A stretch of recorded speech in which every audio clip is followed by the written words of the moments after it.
Good afternoon everyone, Kalla here. Welcome to my live stream. Glad you could make it today. So today we begin the Great Ace Attorney 2, Resolve. I wonder what's gonna happen next. I wonder what our first case is gonna be. And hello Nick. I'm fine today. Oh, I might be coming down with a cold, I'm not sure.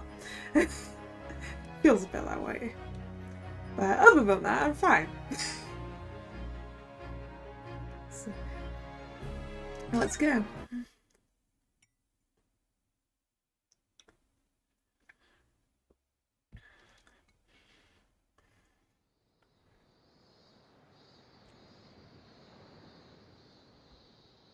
Starting off with a video cutscene. Ooh, that's a nice tree. Oh. Standing here in the bright sunshine, looking out over the vast ocean.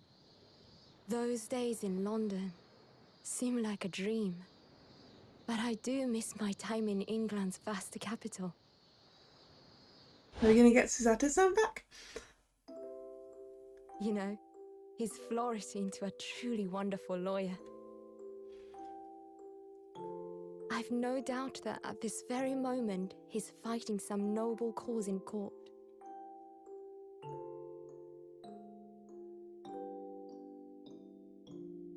Forgive me for taking so long to come to visit you. My life has been such a whirlwind since I returned. And no one could have predicted what has happened. What's happened, Just Susato? 2 months after arriving home. I find myself faced with another awful crime.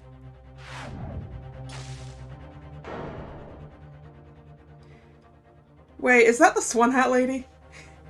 So I came here today to ask something of you. Tomorrow, I shall be standing in court. For the only time in my life. As a lawyer. Lawyer Susato?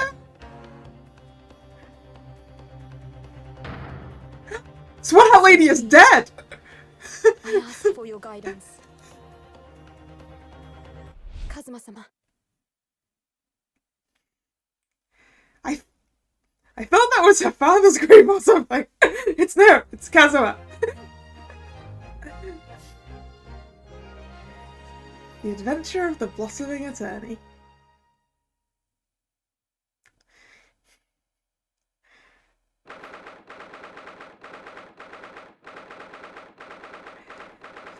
August, 8:26 a.m. Supreme Court of... I've once again forgotten how you say that name. Name? Word. Judicature. Defendants Antechamber 3. Here I am again after 9 months. The Supreme Court of Judicature of Japan. I feel so nervous. I must steel my nerves and find a way to compose myself. Okay, her dad's still alive. This is good.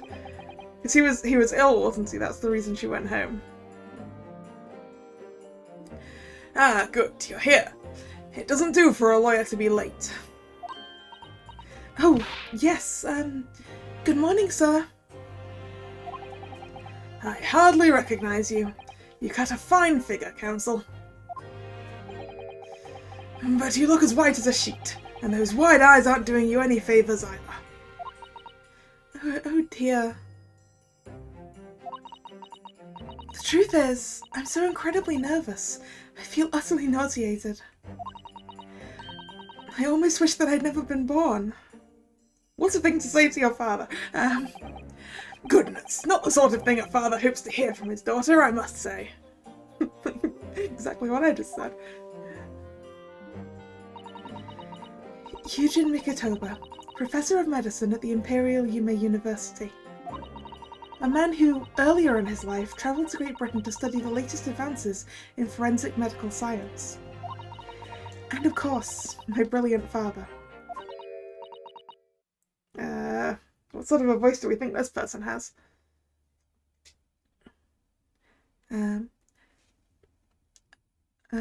Excuse me? Maybe like that? Okay, it is a lady. Would I be correct in thinking that you're to be my lawyer in court today? Yes, that's right, miss.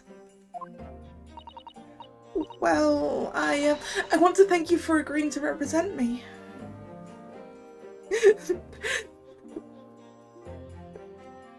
How am I supposed to make two different, what look like very soft-spoken ladies sound different enough? Help. I swear on my life. It's a complete fabrication, this whole thing! Okay. Maybe she's less soft-spoken than I thought.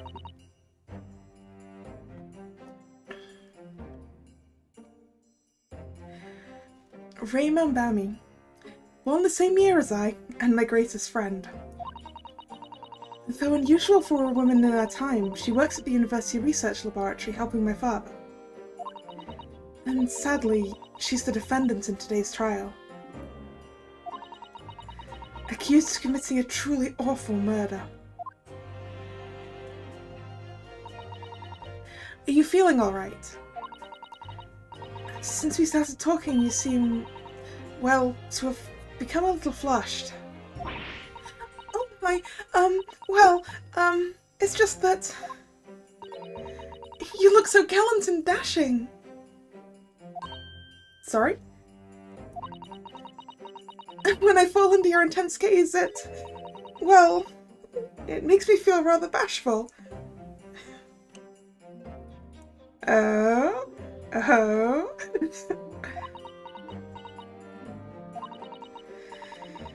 Goodness, I don't think she knows. She hasn't realized who I am. Oh! Susato, what kind of a disguise are you wearing? That your closest friend doesn't recognize you. And seems to have fallen in love at first sight.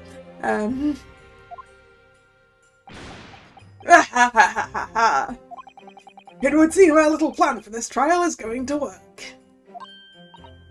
Oh? What do you mean, Professor Mikotoba? If even your best friend can't see through the disguise, I think we can relax. Oh, of course! They don't let women be lawyers here! Cross-dressing Susato time! Disguise? Yes, I've never tried dressing this way before, of course, so I wasn't sure how convincing it would be. But this does make me feel a little relieved, as you say, Father. Should I deepen my Susato voice to go with this? if we're pretending to be a guy. Father?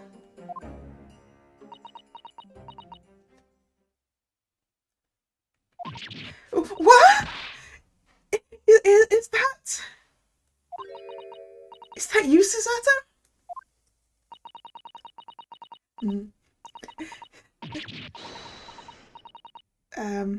I missed a line because it went through it automatically.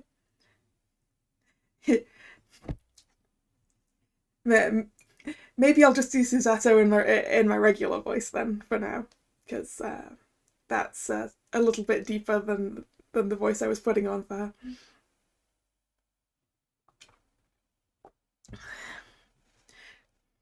I'm sorry I didn't say something sooner, Ray. It's just that... No! What are you doing? What's going on? What? That varsity uniform, that varsity cap, that varsity cape, that varsity badge! Look at you! You look all the world just like a student of the Imperial Yume University! A male student! I'm so glad you think so. It means all my preparations have been worthwhile. I woke up 4 this morning to make a start. But I don't understand. Why are you dressed like that? because they won't let me represent you in court otherwise. Well, you see, it was the only way. The only way she would be permitted into the Supreme Court to take on your defense in this trial. My defense?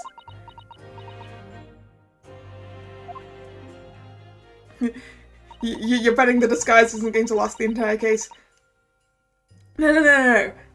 The disguise will last the entire case, and then at the end, when we win, we whip the cap off, we reveal our long hair, and we go, "Oh, so who says that ladies can't be lawyers?" Right?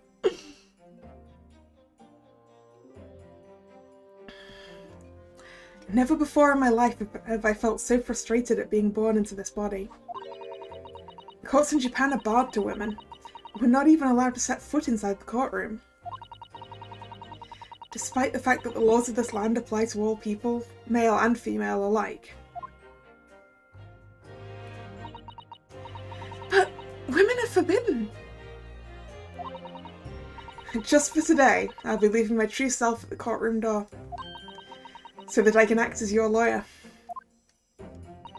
Oh, Susato! You'd go to such lengths for me? Of course, you're my greatest friend. I just worry that I shan't be the lawyer you deserve. Oh no, I have complete faith in you. Ray. It's so strange though. I mean, you're such an accomplished judicial assistant already. And yet just because you're a woman? What a wretched reason! I mean, why shouldn't you be allowed in court? You're so gallant and dashing. Ray? Please don't look at me like that, with those flushed cheeks and doting eyes. Oh, I'm sorry, it's just... You really do look so dashing. Yes, you mentioned that once or twice. Ha ha ha ha ha! You should be pleased. It means you look convincing as a man. I am pleased, I think. It certainly helped to bolster my confidence today.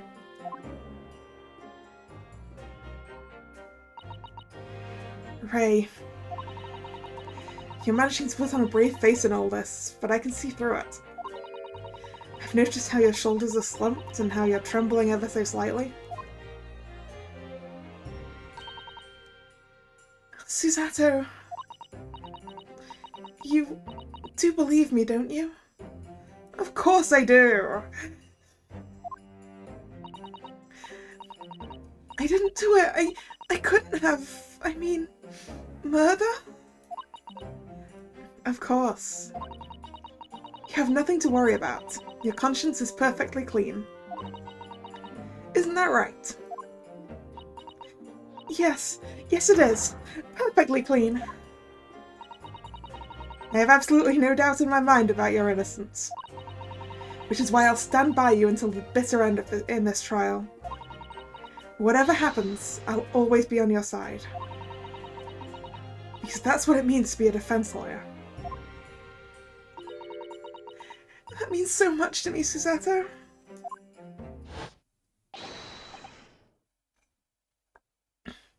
Defendant, counsel. Court is about to begin.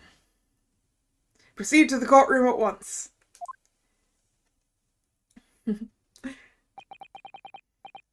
Yeah, we've got Susato as the lawyer. We've got a girl on the defense. We've got a girl as the defendant. We've got a girl as the victim.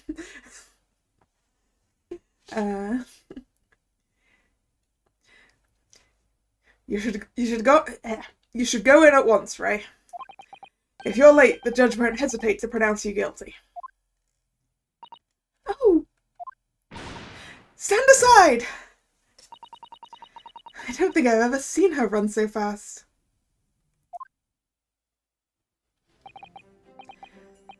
Well, Susato, you've certainly surprised your father. Going to such lengths to be admitted into the courtroom with no prior experience of being a lawyer. There was simply no other way. That's all there is to it. But Father, you haven't told her, have you? I mean, I'm right in assuming that Ray doesn't know how it came to this. Yes, quite right. I've kept that information from her. It would only worry her if she found out that no other lawyer would agree to take her case. Ah, of course. That's why we're doing it. I didn't want to burden her with that. And is it true? The reason why every other lawyer is refusing to take the case?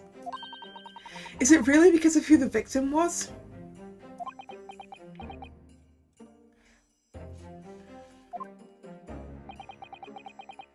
We should be making a move now too. As you know, law isn't my field, but I'll do what I can to support my student. Yeah, that is par for the course, right? Like, oh, sorry, no other lawyer in this country will take your case? Well, I guess it's time for me to act. Thank you, Father. Okay, so we get Father as our judicial assistant. I'm Susato Mikotoba, a judicial assistant. 8 months ago, I accompanied a student of law on a study trip to Great Britain. But 2 months ago, due to unforeseen circumstances, I found myself back in Japan. How many times have I wished that he were here, I wonder? Still, I have no choice now but to steel myself for the trial ahead. Wish me luck, Naruhodo-san. I want to see what Susato looks like. I want to see this gallant figure. 13th of August, 9 AM, Supreme Court of Judicature, Courtroom 1.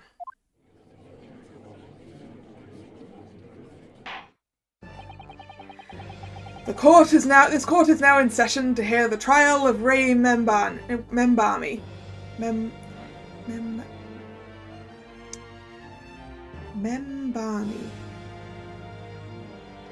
That doesn't look right for a Japanese name.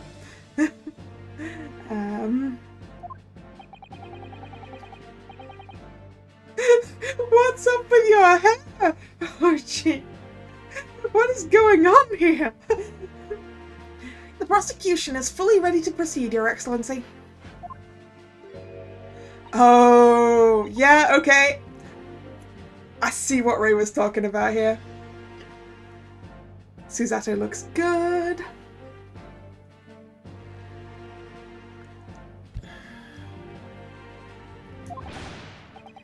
Defense Counsel, are you ready? Yes, Your Excellency, we are ready. Ready!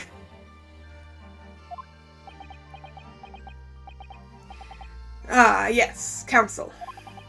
According to your registration details, your name is,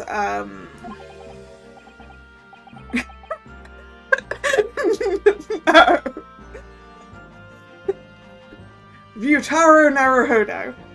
Is that right? You're borrowing Naruhodo-san's name. Are you pretending to be like his brother or something?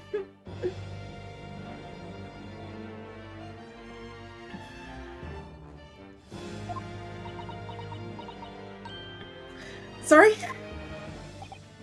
Oh yes, I had to come up with a suitable male name for you for this little venture. So I'm afraid to say I simply put down the first name that sprung to mind. Well, Counsel? Yes, that's right. That's me. Yes, I am Yutaro, he who has vowed to uphold the pride of the great Naruhodo clan. Yeah, Shifty Eye is just like every Ace Attorney protagonist on their first day in court.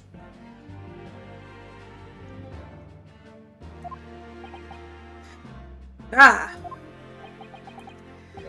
It seems Ryutaro may need to consider how better to uphold his manly act first, and not overdo it. And those wild wide eyes aren't doing you any favours either. Just relax and listen. Naruhodo. A fresh fresh face in this courtroom, if I'm not mistaken. Naruhodo, would that perchance be... You may be thinking of Ryunosuke Naruhodo, currently in Britain as part of a study program. This is, his cousin. That's right, Ryutaro here has been studying in the provinces, but was called to the capital for this trial. I assure you, in matters of law, his knowledge rivals that of any of Tokyo's preeminent lawyers. Any of them.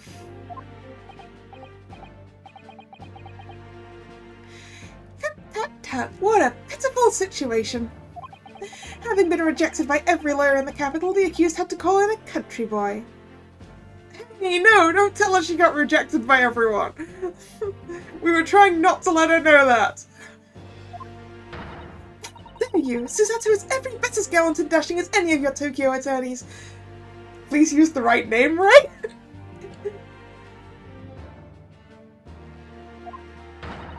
I won't have you making fun of her. No! Ray! No! Ray!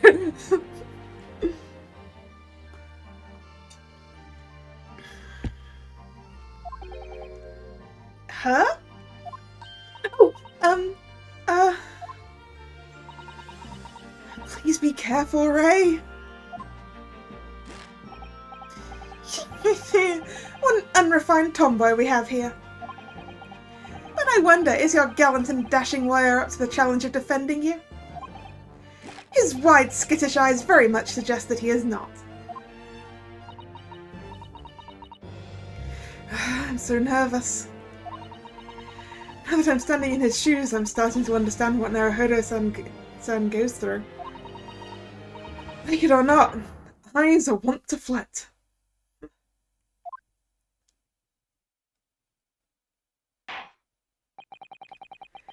The case to be heard on this day is a matter of great significance to our national interests.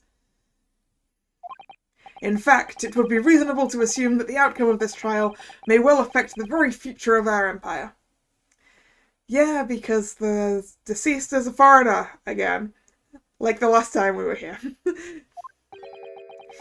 Just like the trial 9 months ago. And yet for proceedings of such importance, we have this unknown yokel by the dock. Dear me. Perhaps this would be an appropriate moment for me to assess the defence. To determine whether you are sufficiently competent to practice in this courtroom. 9 months ago, when a certain other Naruhodo stood where you're standing now, this same judge tested him as well. And even though he was just a student at the time, not even of law, he passed the test with flying colours. For a trained and experienced judicial assistant like you, this will be easy. So, counsel, do you consent to answering some simple questions? Alright, it's time to prove myself.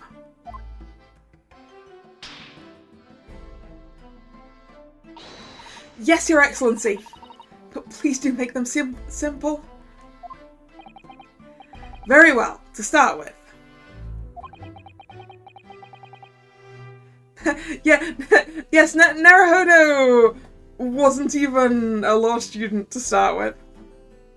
And he was also the defendant. Kazuma, his best friend, was supposed to be defending him. But because we found out that bad things would probably happen to Kazuma's study trip if he was defending us and failed, we decided to take matters into our own hands and defend ourselves.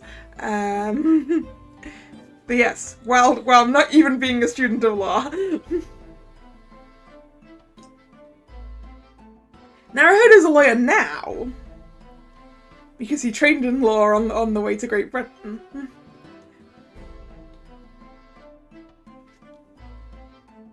But when he was here, he wasn't. Anyway, you will state the name of the victim. Phew, that's simple. I couldn't forget that if I tried. I mean, I can. My brain's just like, Swan Hat Woman. But that's not her name. What's the matter? Now that I'm standing in his shoes, I'm starting to understand something else Naruhodo-san goes through. Like it or not, minds are want to blank. It's not surprising, really. It's your first time in this position, and in that guise. Even a bright spark like you is bound to flicker and falter a little under the circumstances. Oh dear, this is a dismal failure. Don't fret, you need only use the knowledge you've gained as a judicial assistant to overcome the problem. Also called checking the court record, right? Of course, the court record! Yes, the answer will be amongst all the key information about the case in the court record. That's right, just use R to open the court record. Then you need to flip to the people section with R. And don't take too long over it. His Excellency is watching you closely. Alright, check the court record with R. That's where the information I need will be. I'm gonna read all of the information that I've got in here. We will start with people. Yujin Mikitova, 43. A medical school professor at the Imperial Yume University. He is an authority in forensic medicine in charge of the university's laboratory. He also happens to be my father. Rei Membami, 16. My best friend, who works as an assistant to my father in his laboratory at the Imperial Yume University. She's the defendant in this case. Jesiel Brett, 25. The victim of the case, who was a former British exchange student. 9 months ago, she was found guilty of the murder of visiting Professor Dr. John Wilson. Which is Iris's dad. Who we haven't told Iris that he's dead.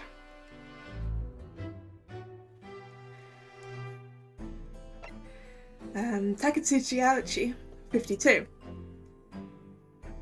The lead prosecutor of this case, who appears to be struggling to accept the changes afoot as the result of these turbulent new times in Japan, the Meiji era. Our evidence, post-mortem report. Time of death, just after 2 p.m. Death is believed to be due to trauma to the victim's lung from a knife blade. Only a single wound was identified. Victim, Jesiel Brett, female, British. Time of death, 11th of August, around 2 p.m, ascertained by examination and witness statements. Cause of death, single deep stab wound from behind, piercing a lung and resulting in a fatal hemorrhage. Death would have occurred within minutes. Notes: extreme meiosis, pupil constriction, was observed in the victim in both eyes.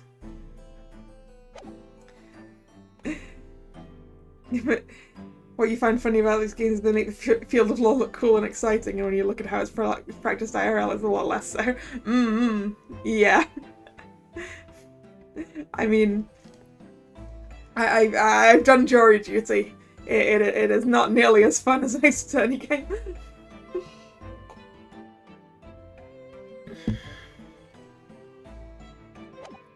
Okay. I'm waiting, counsel. What is the name of the victim in this case? Hey, even if I hadn't checked the court record, I would have known which one it was. Jesiel Brett. Yes!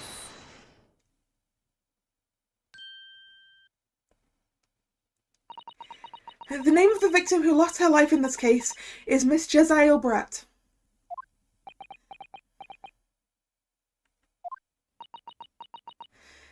Jesiel Brett. A name that will never be forgotten in the courtrooms of our country, I'm sure. Correct. And being a member of our empire's judiciary, you will be well aware of the significance of that name. So, let me pose another simple question. As you know, Miss Brett was a visiting student from the Empire of Great Britain. Why, then, is her name indelibly associated with our own empire's judicial history? Obviously, you won't have forgotten that case from 9 months ago. But if it's proving hard to recall the finer points, everything you need is included in the court record. Obviously, I still remember. That was the start of everything. Jezzael Brat. Behind the woman's student persona was the face of... Queen Victoria? No. A killer. Yes! 9 months ago, a visiting professor of medicine at the Imperial Yume University was killed. And the culprit was Jezzael Brat. Yes, she was a killer. What was she doing back in the country, anyway?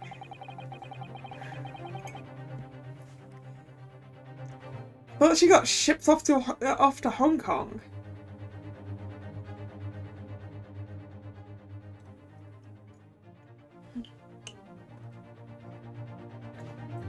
At the time, our country had just signed a new treaty with the Empire of Great Britain. And it was in the midst of this delicate diplomatic situation that the incident occurred. An Englishman, Dr. John H. Wilson, was shot dead. I believe he was an associate of yours, Professor Mikotoba.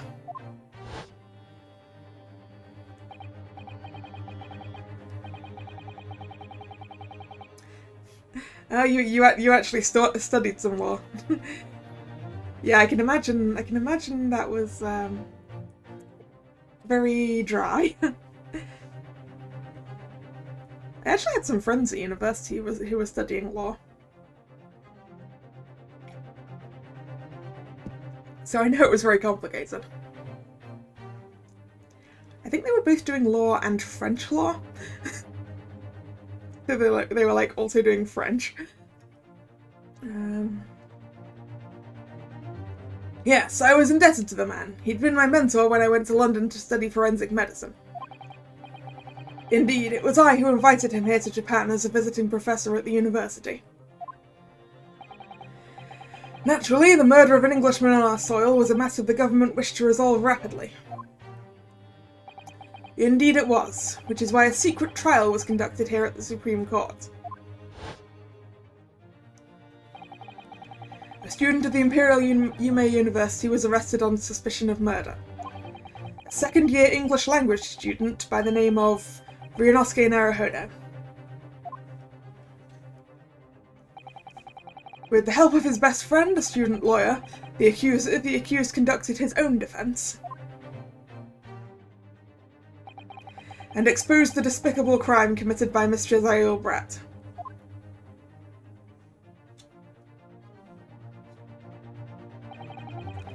Miss Brett eventually admitted to her crime. However, when questioned about the motive that drove her to take Dr. Wilson's life, she gave no satisfactory answer before the trial reached its conclusion. Immediately after the trial, the British government brought its consular jurisdiction into play. We were unable to sentence Miss Brett according to our empire's laws. It was decided that she would be removed to Shanghai, China instead. Okay, sorry, it wasn't Hong Kong, it was Shanghai.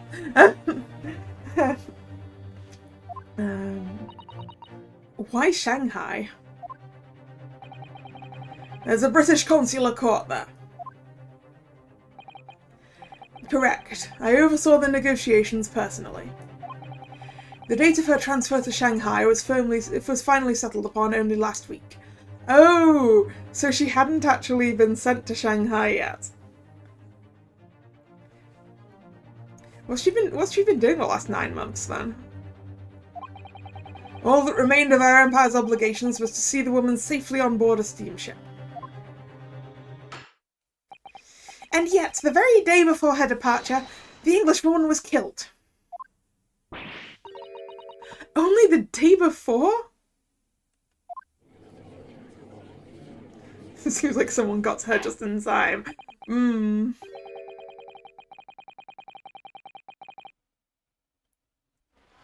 That will do. I'm satisfied the counsel for the defense is sufficiently capable of representing the defendant. Oh. Thank you, Your Excellency. Over the first hurdle. Now, a summary of the incident, if you please. Prosecutor Aochi. As is your wish, Your Excellency. The repugnant crime took place on the 11th of August in broad daylight. Oh, seagulls. On the outskirts of the Imperial capital, under a bright blue sky at a secluded bathing spot by the sea.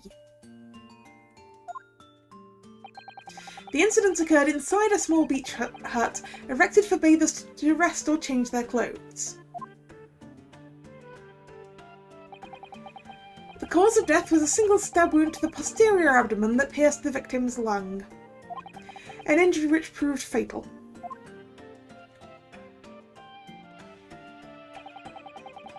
There were 2 persons alone in the beach hut at the time of the victim's death. Miss Brett, in her bathing attire, and the accused, Ray Mambani. Accordingly, there can be no doubt of the accused's guilt, especially when we consider she had a powerful motive. The police arrived rapidly at the scene and promptly arrested the young lady.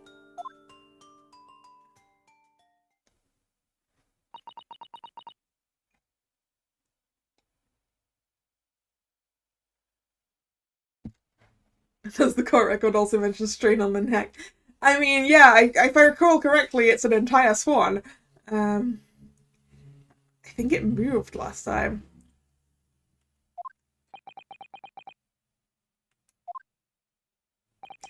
Well, that extraordinary description of events leaves me somewhat lost for words, I must say.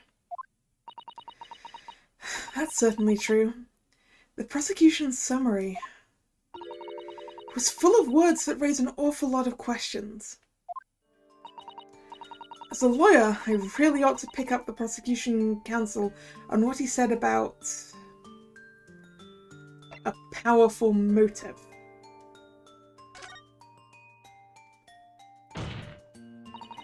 You're clearly exaggerating. Powerful motive is a blatant overstatement.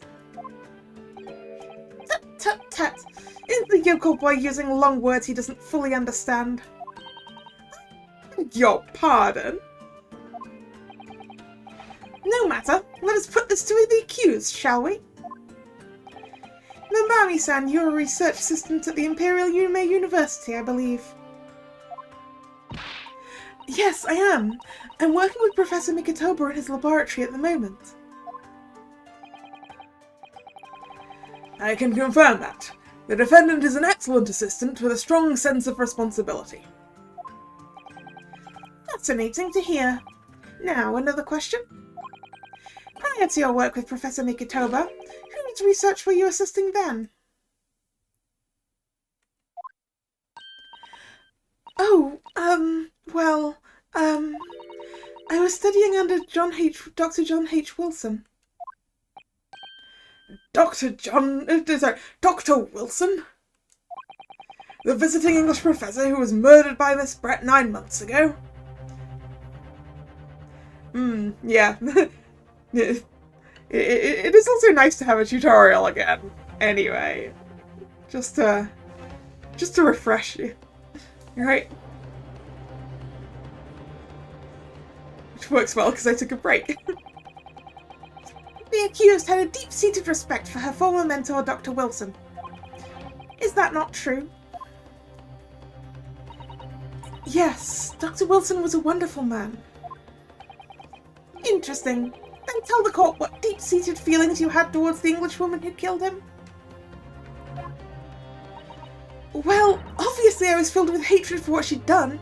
A powerful hatred.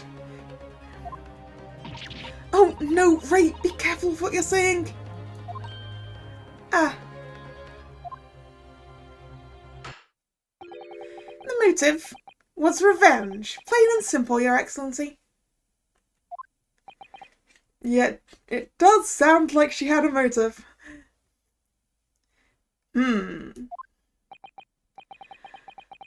Well, it was clearly a trap all along. How wicked of him to use Ray's undying respect for her former mentor against her like that. I must find out more details, and something we can use to bolster our defense.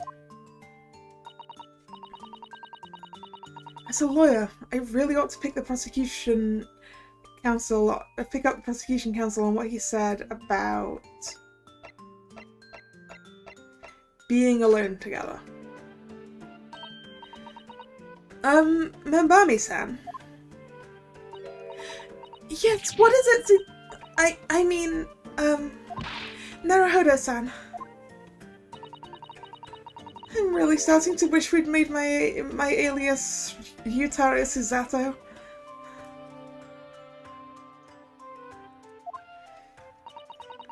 Please tell the court why exactly you were present in the bathing spot with the victim in the first place. And why you were alone with her. Oh, well, no, that's not true. It wasn't like that at all. There were other people present. A detective who was guarding Miss Brett, for starters. I was just asked to accompany Miss Brett as a companion, that's all. I mean, why were they asking her? I don't know. But let us be clear. At the moment of her death, you were alone together with the victim in the hut. You and no one else. The truth is, there is only one reason why this young woman accompanied Miss Brett on her bathing sojourn. It was the accused's last chance to take the victim's life. No! Because, as we know, the following day would see Miss Brett extradited to the British authorities in Shanghai. And the accused would never have an opportunity to dispatch her again. Dispatch! Dispatch is an interesting word. Kindly refrain from conjecture, counsel.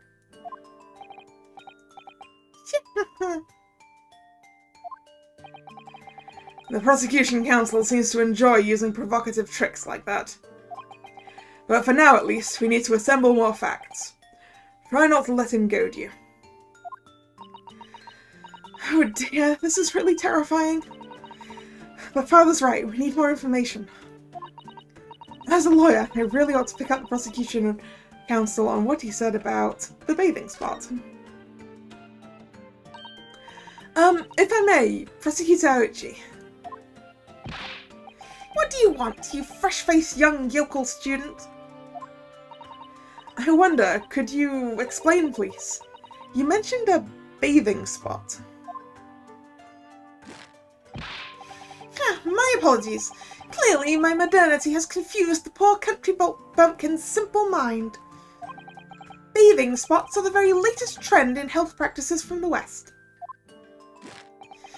We are told that bathing in the water of the ocean is curative, therapeutic, and excellent for the skins. No, that's not what I meant. I was referring to the fact that Miss Brett had, to all intents and purposes, been found guilty of murder.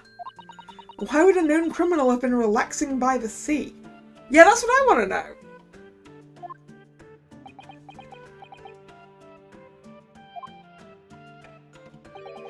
For old time's sake, I believe. Sorry?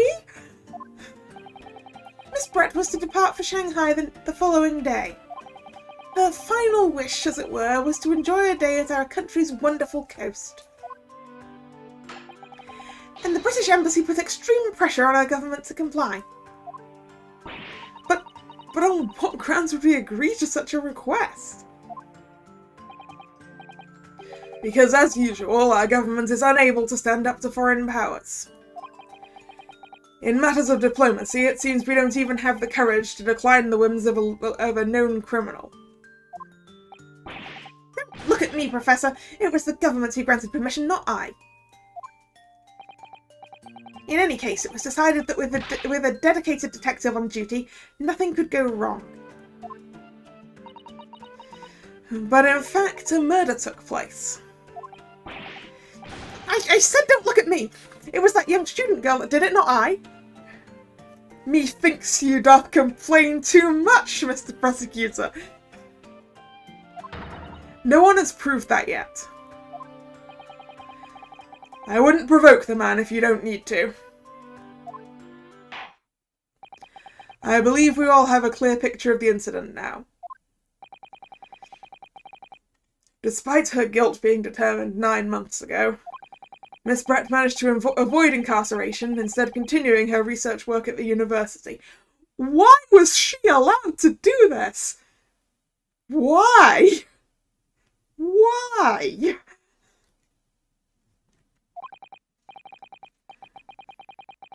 Obviously, over that period, she and Ray would have encountered each other on a number of occasions. Seeing the murderer of the mentor for whom she had such great respect enjoying such undeserved liberty? Yes, even if it was only temporary until Miss Brett's extradition to Shanghai. You can hardly blame Ray for her feelings of anger and resentment. Poor Ray.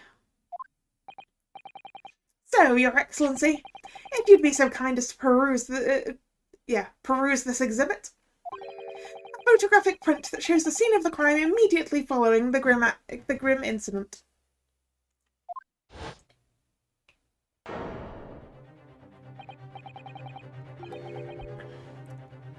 Yes, thank you, Counsel. A tragic image.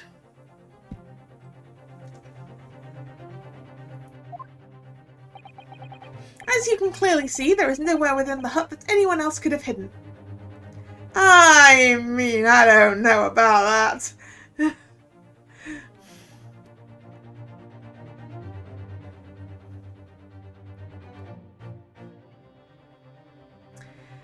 I can see how this went down. I mean, if you literally look where the seat is, you can see a gap between the slats of the hut. So if she was sitting on that chair, you could just stab her through the wall. It's really easy! Look at it! And then she staggers forwards and dies on her face. There we go! I've solved the case! This clearly can't have been done by someone who was inside.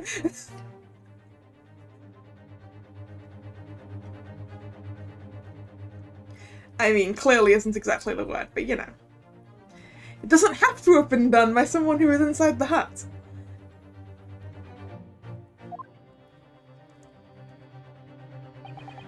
The court will accept this photographic print as evidence. The photograph of the crime scene has been entered into the court record.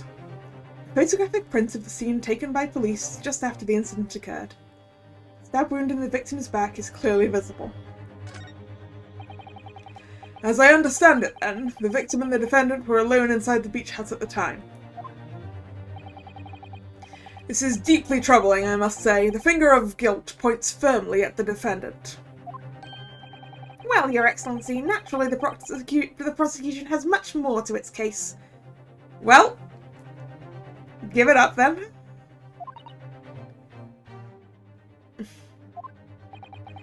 We intend to prove the accused's appalling actions beyond all possible contention. To that end, I can confirm that we have multiple witnesses to the crime and damning evidence.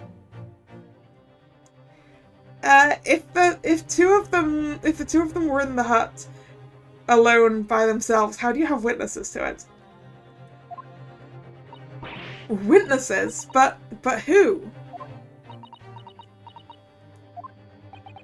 One of whom, I might add, is a highly respected police detective. I assure you, the testimony of these witnesses will leave no room for doubt.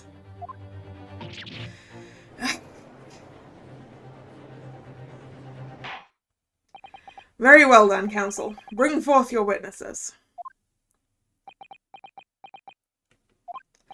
I, Takatsuchi Aochi, have been waiting for this moment. Sorry? Oh, yes, I haven't forgotten. That trial 9 months ago here in this very courthouse. When that irreverent little student boy utterly humiliated me.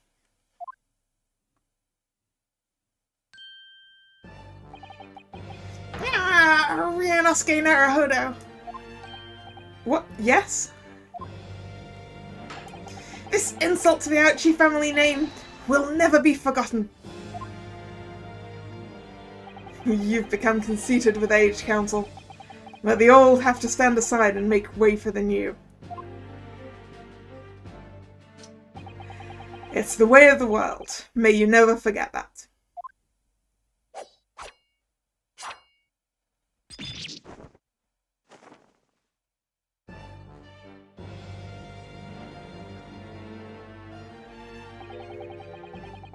Strike the head of a samurai whose topknot has been cut and the bell of cultural enlightenment tolls.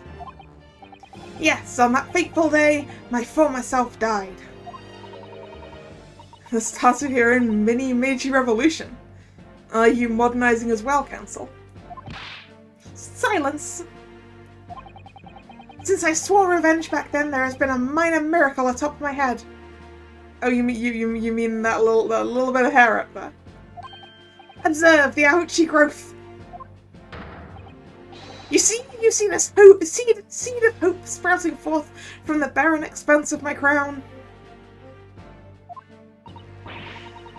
I think that tiny growth is trying to tell me something.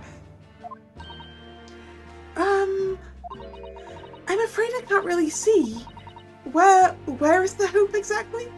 I said silence. Today I face another yokel student of the Naruhodo clan. Well, I will vanquish you. And my victory will be fertilizer for the seed of hope atop my head. You have been warned. With that, the prosecution calls the witnesses to the stand.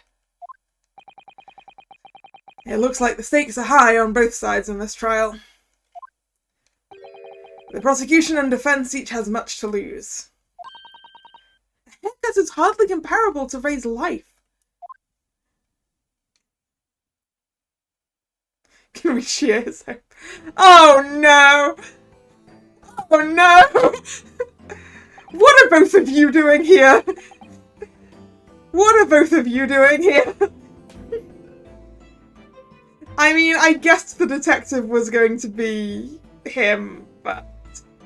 Soseki-san, what are you doing here? Witnesses, please state your names and occupations for the court. Chief Inspector says Satoru Hosonaga, Imperial Police Bureau. I'm in disguise, obviously, so I can go undetected.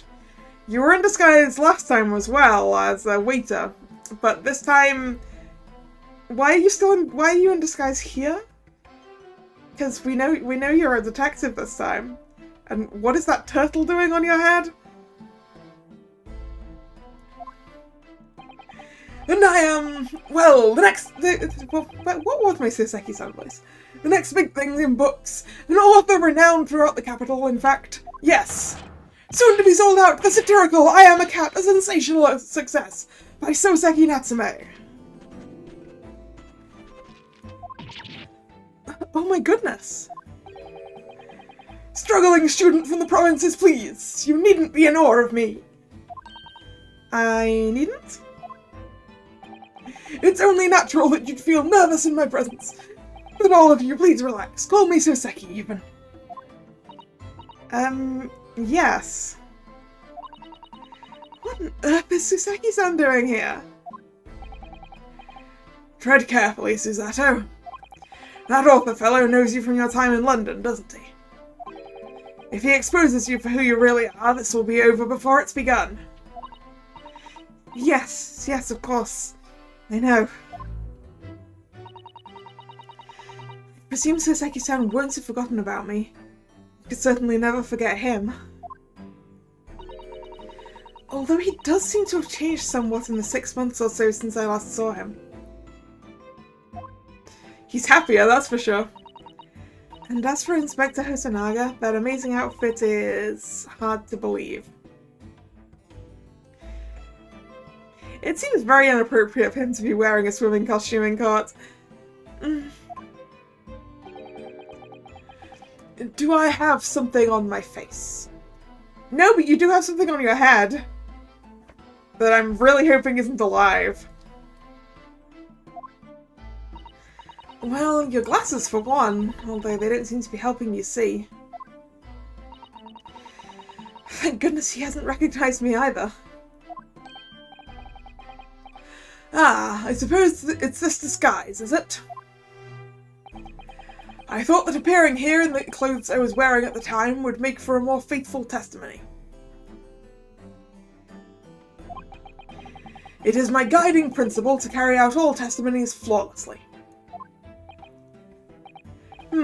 Well, I can appreciate why an Imperial Police Bureau detective might have been present. But what business did a writer such as yourself have being at the scene, Soseki-san? Ah, well, you see, I had been asked that day to give a lecture. On the morning of the incident, in the Imperial Yume University's Grand Lecture Hall, no less. At Yume University? After the lecture, I had a very pleasant conversation with a researcher from the Medical Science Department. The professor over there, in fact. With Professor Mikitoba? Yes, that's right. It was arranged by one of the newspapers. They wanted some story or other about two former students who'd studied in Great Britain. Of course, being a renowned author, the press never leave me alone. They secretly spy, snapshots, scribble stories, and scupper my privacy. So I was right in thinking that was a reporter, huh?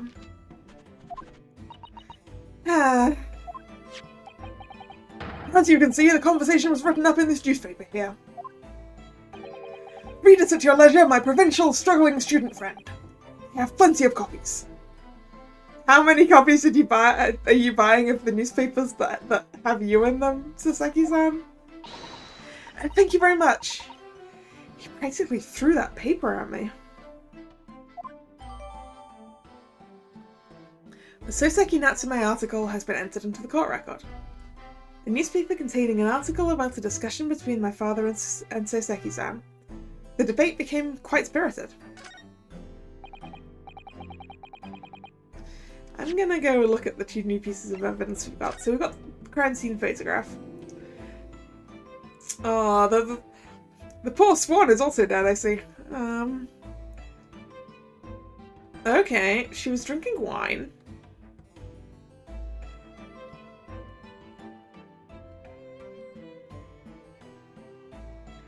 So that's her regular clothes on a stand there. This is her bathing suit. There's some accessories or something over here. But yeah, I'm pretty sure you can stick a knife through there.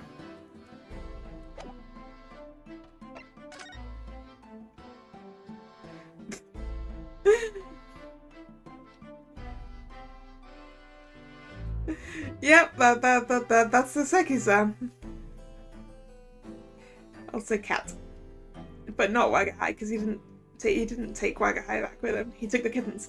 So this is one of Wagahai's kittens, clearly.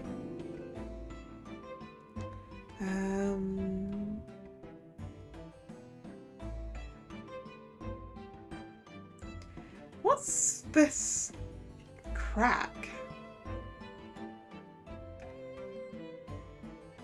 Or scratch? What's that?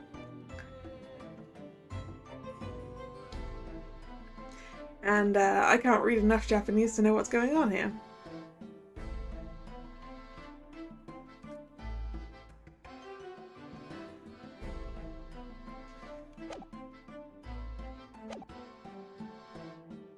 Anyway, following my interview with the professor, the lady in question appeared and made a very unexpected announcement. I should like to go with everyone to see your country's coast. Those were her words. As I explained before, Miss Brett was never taken into custody. She continued to work in my laboratory under strict surveillance, of course. Which utterance the university immediately contacted the government to seek guidance. And the response was, permit Miss Brett to go as long as a detective accompanies her. That detective, I am at liberty to divulge, was me, Chief Inspector Satoru Hosanaga. Thereby, the entire party departed cordially for the seaside, it seems. It was extremely challenging to clear all other members of the public from the vicinity of the beach. But fortunately, I am at peak physical fitness at the moment, so... I don't know, show me your hand. You still seem to be suffering from tuberculosis, sir. I was able to carry out my duty flawlessly. Oh my, Inspector, you... Well, you do have something on your face now. Ah, how unsightly. I do apologize. Alright, see you later, Nick. Have fun. Does that mean you went to the beach too, Father? No. Fortunately, I had work to finish off. But unfortunately, of course, it meant that, as my assistant, Ray was invited to take my place. Of course, being a renowned author, I didn't like to decline the invitation. But if only I had, I'd never have seen that awful sight. Relentlessly racked by remorse and regret. Very well. I must now ask you to present your formal testimony to the court. You will give an account of all that you witnessed on your impromptu excursion to the coast.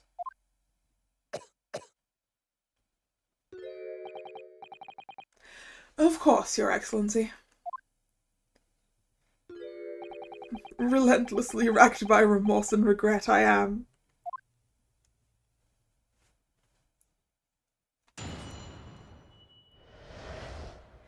The witnessed scene.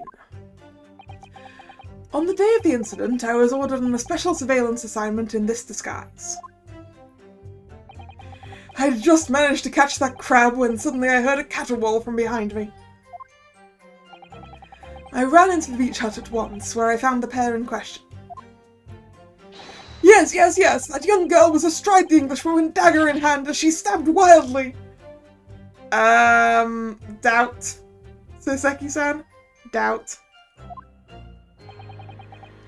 I saw blood on the blade. It proved to me that she'd stabbed the victim multiple times. Hey, I can disprove that one. I can disprove that one, Hosonaga.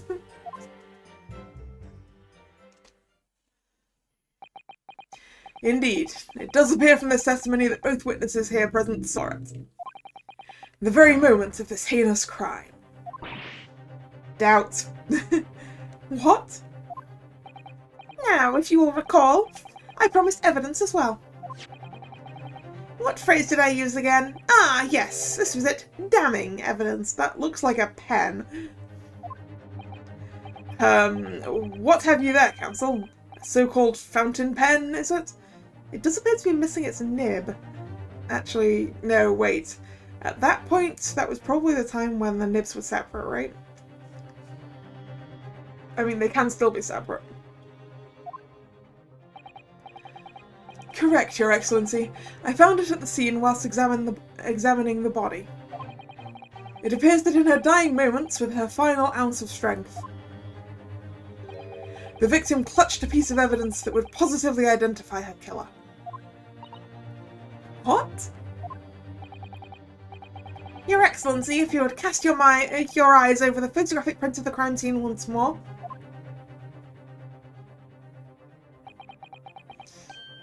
Ah, goodness me.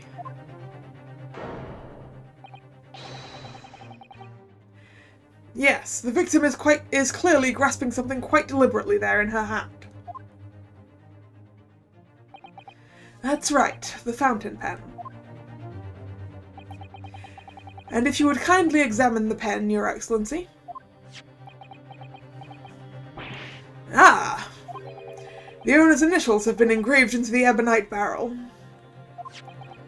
R.M. Ray Membami. Except that we're in Japan, shouldn't it be the other way around? But, you know. The initials of the defendant! No! I like that we're using all of Naruhodo's animations. This is out here. This fountain pen will be admitted immediately as critical evidence. The fountain pen has been entered into the court record. Fountain pen, the pen that the victim was found grasping in her hand, it carries the initials RM. So, have I omitted anything? Decisive testimony and damning evidence. The bright blue sky outside the courthouse today? Perfect weather to ascribe guilt, I feel. I just thought it's not that that fountain pen's missing a nib, it's because it's got its lid on. I don't understand. The prosecutor Auchi of 9 months ago had none of this man's poise. Counsel for the defense. You may begin your cross-examination now. Naruhodo-san. Naruhodo. That means... Oh, yes, me. Is there another Naruhodo in my courtroom? Actually, there isn't even a single Naruhodo in your courtroom. We wish there was a Naruhodo in this courtroom. Cousin Yutaro, pull yourself together, please. Alright, I've seen this countless times as a judicial assistant. Find inconsistencies in the witnesses' testimonies to prove they're lying somehow. That's all there is to it. That's how a real lawyer would handle a cross-examination. So let's see what I can do.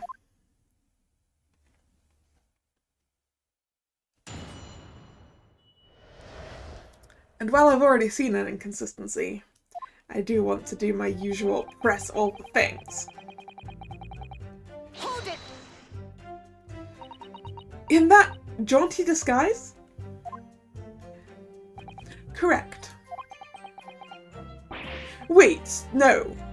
I mean, it wasn't the first time I've worn this swimsuit for a dip in the ocean. It's tried and tested. Do what must be done to keep the Englishwoman under surveillance. Those were my orders that day. And this tried and tested outfit was the answer?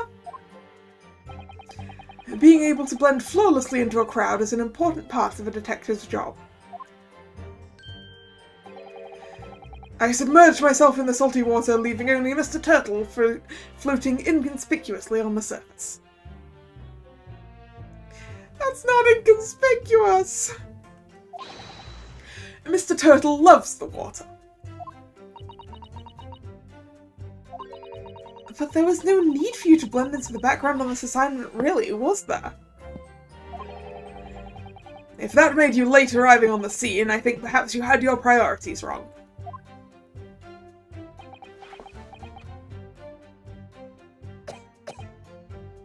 Ahem. Perhaps I shouldn't pursue this line of questioning any further at the moment.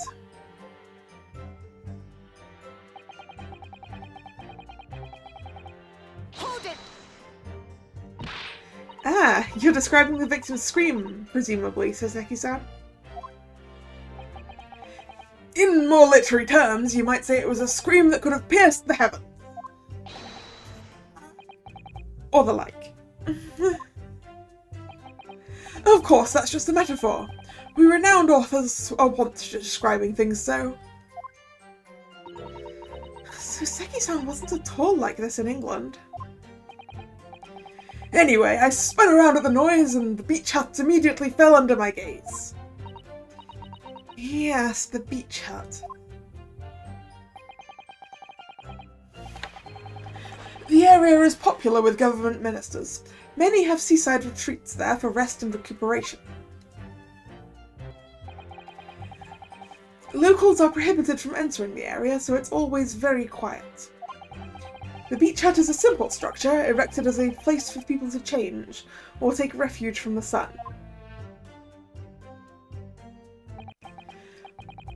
Although the Englishwoman commandeered the hut for herself. Which meant that I was forced to change into my swimwear on the sand. I imagine that was rather embarrassing for you. Well, anyway, I tossed the crab aside and headed to the beach hut at a run. Or, in more literary terms, I decrabbed and beetled off hutwise.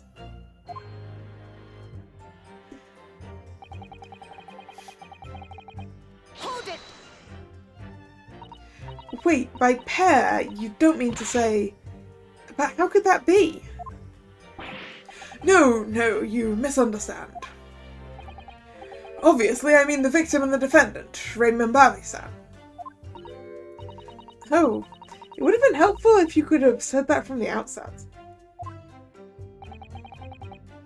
If you jump to conclusions, you have to expect to fall flat on your face sometimes. DM me, pinning your hopes on such an outside chance. Foolish, very foolish. It really was an outside chance. I just wish I'd realised that before I said something silly. So, Inspector, why don't you tell the court how exactly you found the aforementioned pair in the hut?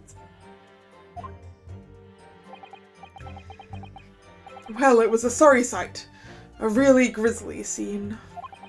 I parted the Noren curtain hanging in the doorway and stepped inside only to see the defendant leaning menacingly over the lifeless body of the victim sprawled on the sand.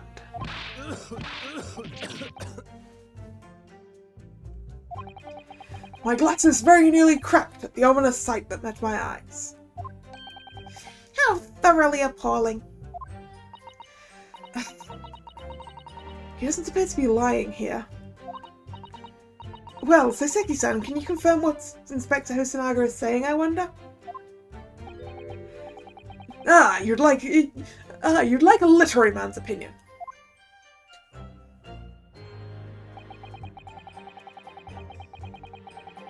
Hold it! Stabbed wildly? You actually saw her do it. Oh, indeed. The terrible spectre, the terrapin inspector, the bloody torrent, the author's torment.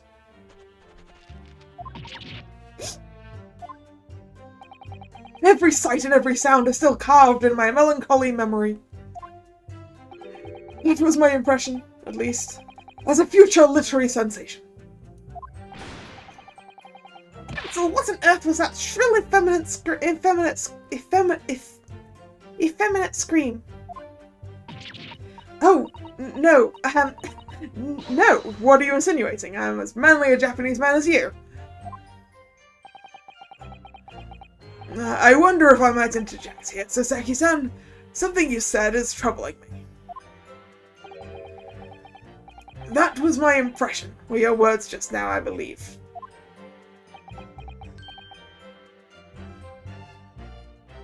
Look at his eyebrows twitch.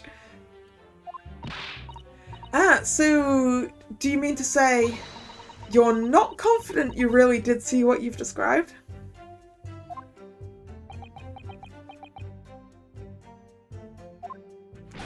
No, I mean, yes, I know what I saw! My ears didn't deceive me when I heard that scream, hence my eyes didn't deceive me either. I could describe everything I saw vividly. I could publish it all in tomorrow's newspaper serial.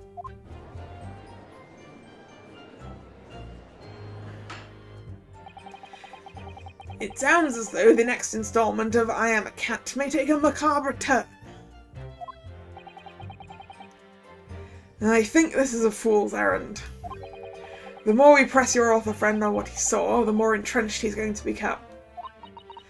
Oh dear, how awkward.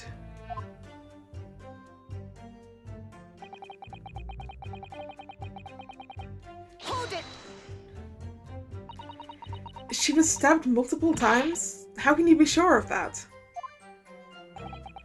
Very simply, from the blood on the blade. The blood? When I entered the hut, I saw the defendant holding the blade raised up in the air. Yes, that's right, I saw it too! Oh. And I noted that there was blood on the blade already at that point. In other words, the victim had already been stabbed at least once by the time I arrived on the scene. Yes, that's right! I saw it too! And the victim was already holding the defendant's fountain pen in her hand too. All of which means I can be sure the victim did not die instantly. Yes, right! Saw it too! Maybe a year in London was too much for him. He sounds like he's forgotten how to speak Japanese. The logic of your argument is sound, at least. Well, as I said, it is my guiding principle to carry out all testimonies flawlessly. Perhaps it should have been your guiding principle to protect the victim flawlessly. Just my personal opinion, of course.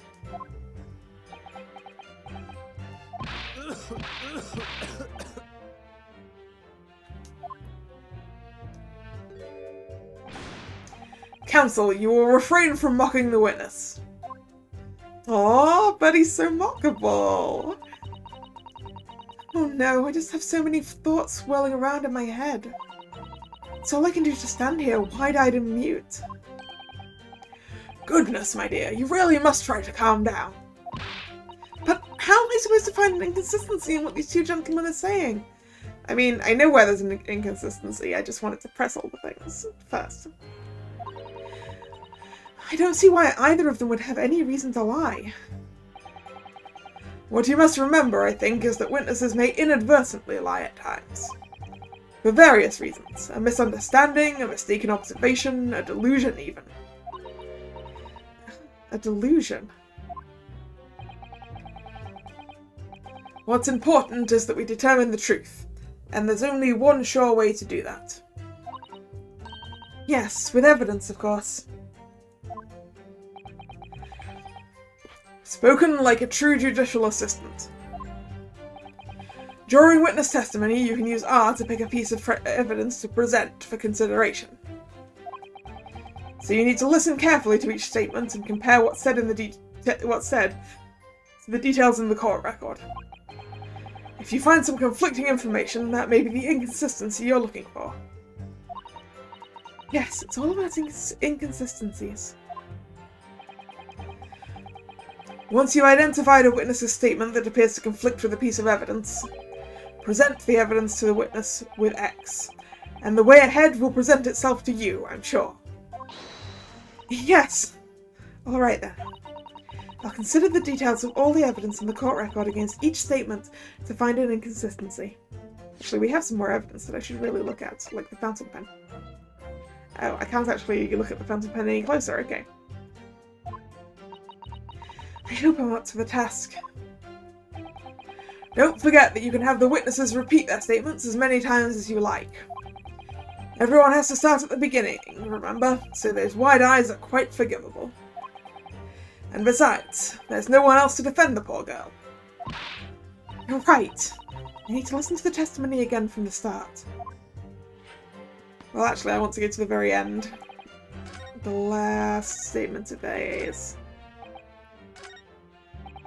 because, according to the post-mortem reports, she was only stabbed once. Present.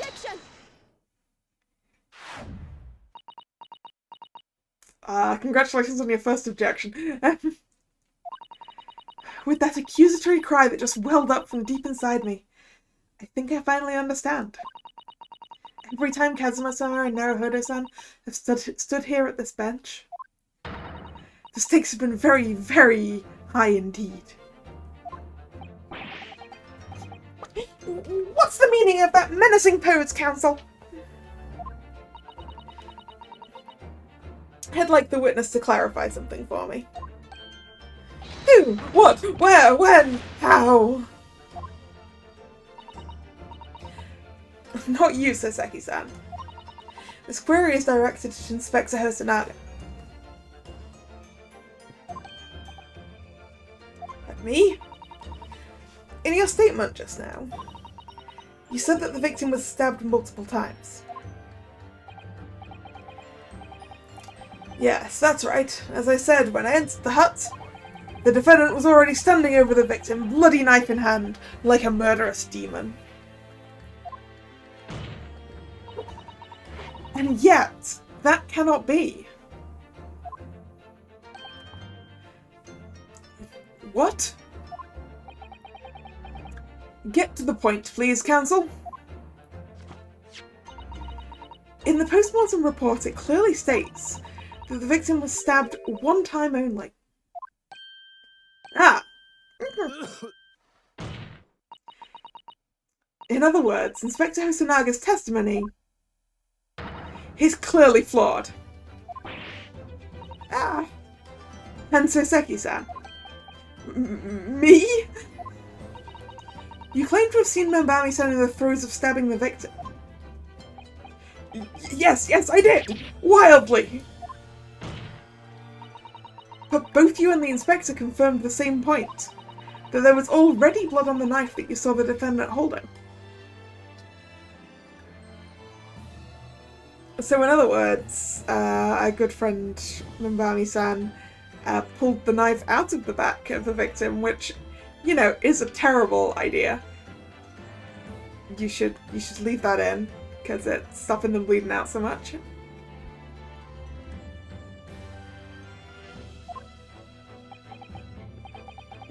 Yes, and it's quite simple. We know the murder weapon was used to stab the victim only once. Therefore, there's no way there could have been blood on the knife if that single stabbing hadn't already occurred. Which means you didn't see the point of the stabbing. Yeah, true! Then what exactly is your contention, Counsel? Are you ever going to tell us? Yes, Your Excellency. There's only one logical conclusion. What Soseki-san in fact saw was not the moment the defendant stabbed the victim at all, but the moment the defendant in fact withdrew the blade from the victim's body.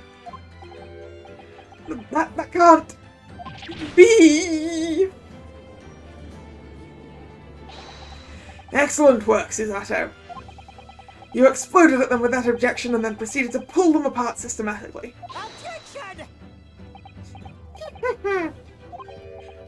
Well, this takes me back.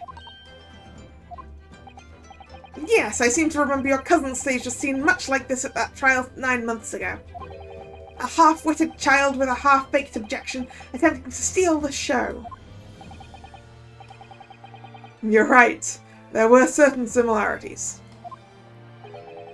Except that so-called half-witted child managed to outwit the prosecution, who has only half a head of hair. Slender, my head is quite adequately dressed. In any case, all this talk of stabbing and withdrawing and multiple wounds makes not a jot of difference. What? Why not? Engage your brain, young man. When the accused first plunged the deadly weapon into the victim, that was the fatal blow. And it was that moment, just as she had withdrawn the blade ready for her next strike, that the witnesses saw. The knife was already tainted with blood because the accused had already stabbed the victim. Ah! All you have successfully shown with your little display is that the mustached author is prone to moments of extravagance. Which, we knew already.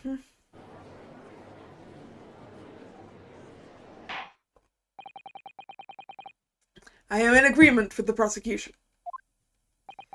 If the defendant was seen wielding the blade at all, that is sufficient grounds for her actions to be viewed with suspicion. But if she was withdrawing the blade, then we are back where we started. Sorry? Consider this, young yokel boy. If the student girl is innocent as you claim, then why would she have pulled the blade from the victim? And with a demon's cold-blooded composure, too.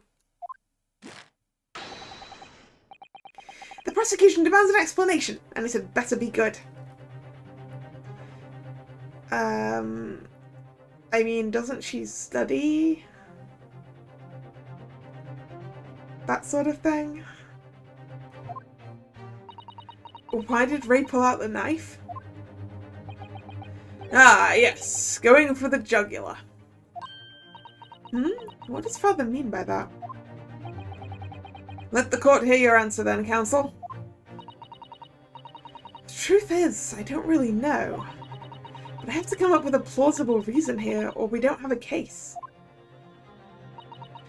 The reason why the defendant pulled the knife blade out of the victim's body was surely so she could save her life. That's a terrible idea, because that's not how you save the life of someone who's been stabbed. According to the post-mortem report, the victim's death was not instant. That's correct. It's thought she would have remained conscious for a short time after sustaining the injury. Indeed, giving her the time to take hold of this piece of evidence that clearly indicates her killer. But the point is, being a medical research assistant, Membami-san was compelled to act when faced with the wounded victim. Instinctively, she pulled the blade out in an attempt to save Miss Brett's life.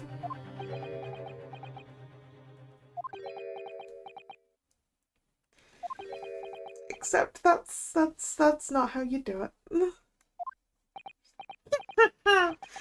Did you hear that, Your Excellency? It would seem this is the best we can expect of this young yokel. Indeed.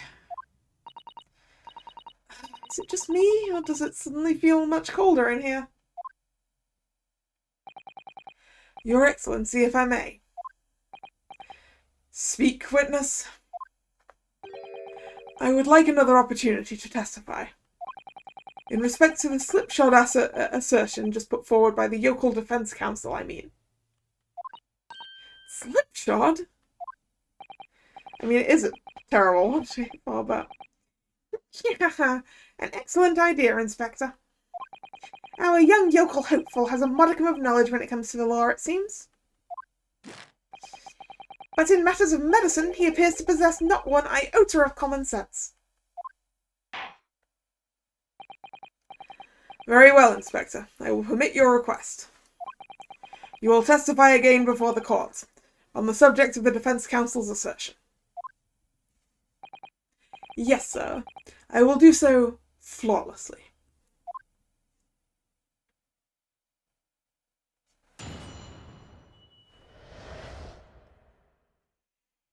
Forensic Medicine Primer. Pulling a blade from a wound without thinking could cause heavy bleeding. I mean, I knew that. But my options weren't good, okay? That's basic knowledge for any medical research assistant with an ounce. That's basic knowledge that any medical research assistant with an ounce of sense ought to know. In other words, there's no good reason why the defendant would have tried to pull the knife from the victim. Let's not forget that the young student did have a motive for killing the victim. The man the victim murdered 9 months ago, Dr. Wilson, was the defendant's highly respected mentor.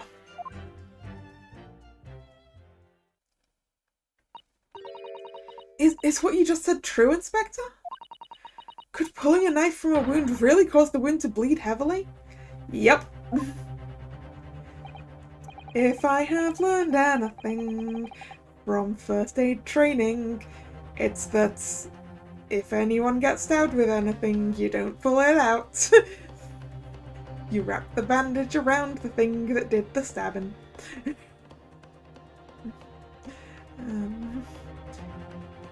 And wait till there's an expert. Yes, think of the weapon itself as a stopper in the wound that prevents excessive blood loss. Until a doctor is ready to provide proper treatment, that stopper shouldn't be removed. Oh, I see. This is why yokels should stay on the farm. When a quack from some obscure mountain village would have such basic knowledge. Anyone who's ever given someone a little poke with a knife and pulled it out again knows it. Ouch? Are you telling us something that you may have done? A little poke with a knife. Yeah, have you stabbed someone, haven't you? Oh, well, I've never stabbed anyone, you see, or pulled a blade out of a wound, so... Of course you haven't. I didn't bring you up to behave like a bandit. Father, is it true what they're telling me? Yes, it's basic remedial knowledge for medics. Ray would have been well aware of it. If she were to claim ignorance of such fundamentals, that would prove fatal in many ways. But then, why would Ray have done it? Could she have pulled out that knife in full knowledge that it would be fatal for Miss Brett? It's possible. I don't know. Ray never once mentioned anything about the knife to me. It seems almost impossible to believe, but... could my friend actually have... Susato. Yes. Pull yourself together. We mustn't lose sight of why we're here. Ah.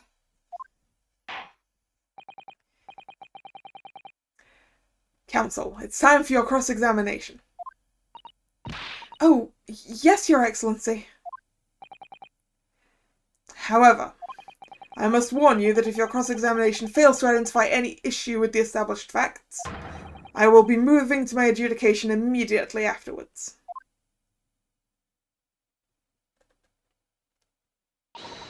I understand. Believing in your clients and fighting for their cause until the bitter end. I knew it would be hard, but I had no idea it would be this hard.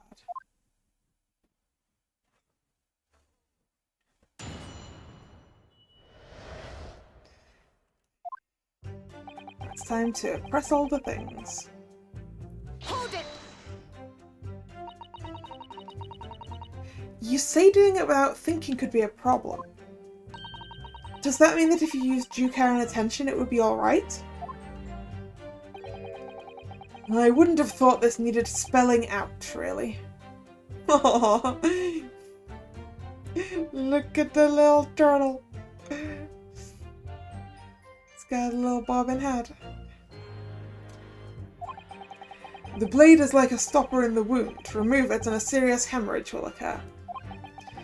In other words, a medic would need to be present before any attempt was made to withdraw the blade.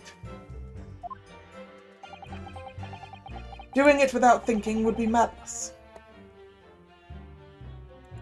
You just can't do it.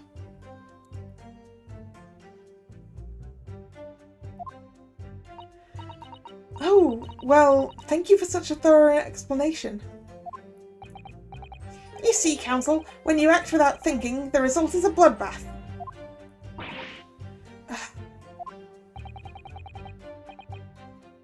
Back to the witness testimony, please.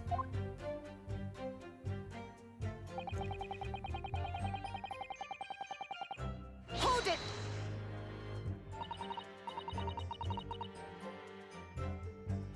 In that case, there's an obvious explanation here. Which is... clearly, the defendant, Raymond Bami-san, does not possess an ounce of sense. Oh dear. What do you think about that, Professor Mikitova? I'm not sure you should be labelling your best friend as lacking in common sense. Well, I thought it would be better than labelling her as a murderer. I don't know, young people today, if that's friendship, I don't understand it. Careful, Counsel. A lack of common sense can be a very dangerous thing. Oh dear, that recoiled on me rather badly. That's life, I'm afraid. A lesson everyone must learn. Hopefully you can see now that this is really basic medical knowledge. Being involved in medical research, Mambami-san would have certainly been aware of it.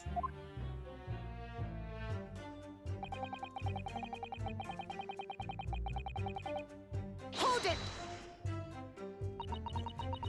But the defendant has suddenly encountered somebody she knew lying on the ground bleeding to death. The sight could have shocked her delicate sensibilities, causing her to remove the blade inadvertently. I really don't think inadvertent actions can explain this. The woman is a medical research assistant. I can't imagine she would behave so irrationally. Oh, but irrational behaviour is a woman's prerogative, isn't it? Oh dear. Are you gonna use his sexism against him? Oh dear, you have a lot to learn about women. Only a small-minded man could have such bigoted views. Oh dear, perhaps I'm letting my male persona take hold a little too much. Well, have I managed to convey the basics now? That should cover the medical side of the argument.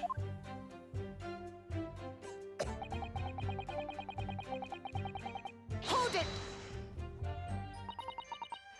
Whatever the motive, it just isn't in Membami-san's nature to do something so awful. But she had both motive and opportunity. That's very hard to argue against. But you don't know the defendant! Objection! And you, counsel, do not appear to know the law. Yes, evidence is the only way to convince the court of your argument, not feelings. With this fledgling to defend her, I would almost say I pity the accused. So do I.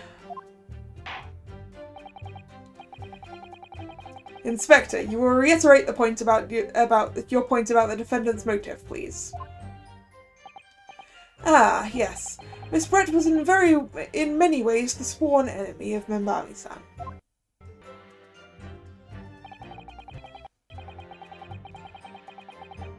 Hold it!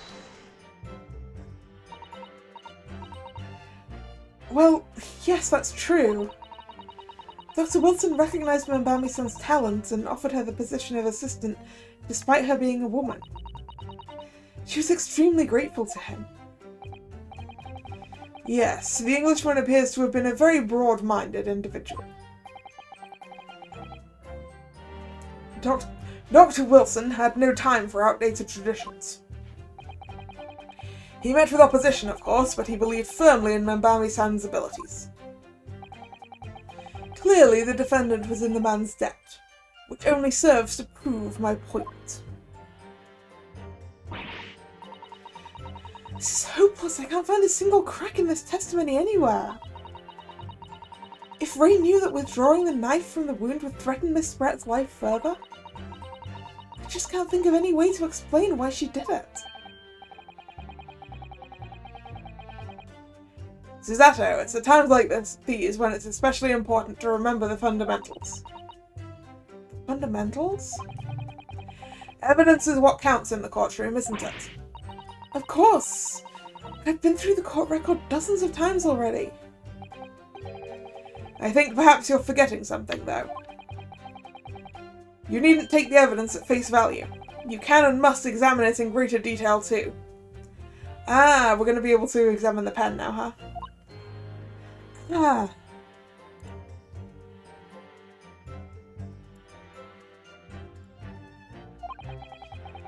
I realize this is your first time playing the role of lawyer in this courtroom. So if you need reminding of the rudiments, you need only ask. I'll do my very best to help. Examine the evidence in the court record. It's an idea, certainly. What should I do? I know what to do, but let's ask for a refresher, because I want to see the text. Yes, Father. Spartan guidance is what I need. I think that might be overdoing it slightly, but... Very well. So open the court record first of all with R. Now, let's take a look at the fountain pen which was submitted as evidence most recently. Simply press A to examine it further. That's all there is to it. Yes, the initials RM. There they are, clearly engraved on the barrel. By using right stick even, right stick, you can look at a piece of evidence from all angles. You should have a good look at everything to make sure you haven't missed any clues. Yes, I will. You just need to rotate the pen with the right analog stick. And watch closely for anything else the ordinary then. Is this pen actually a knife? Ooh, hello. What are you? There's some sort of emblem here, look. But it isn't a Yuma University one. It must belong to some other organization, I suppose, a business of some kind.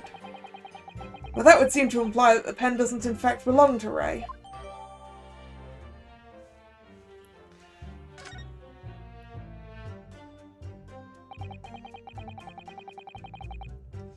Aha! So that's what we're doing. I just want to look at the pen. Is there anything else I can look at for the pen? If we take off the pen's lid...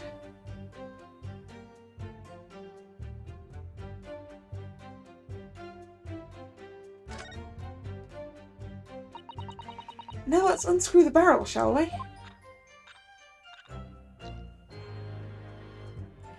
Oh, it's empty.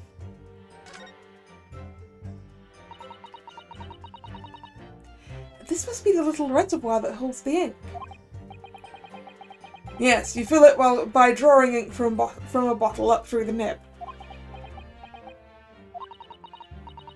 Is something wrong, Father? Just that there doesn't actually appear to be any ink in there, that's all. Oh, yes, you're right. It's pretty much empty. Well, it could be on the verge of running out, I suppose. Oh, is this fountain pen gonna be, like, full of poison or something? Well, I mean, no, it's not full, obviously. Great, that's all we can look at for the fountain pen now.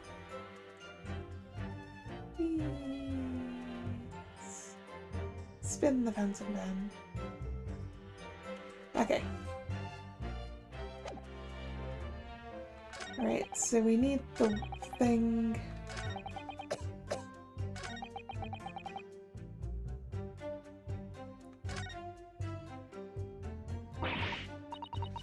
Wait, I didn't see anything about the pen. This is hopeless. Oh wait, I've read this before.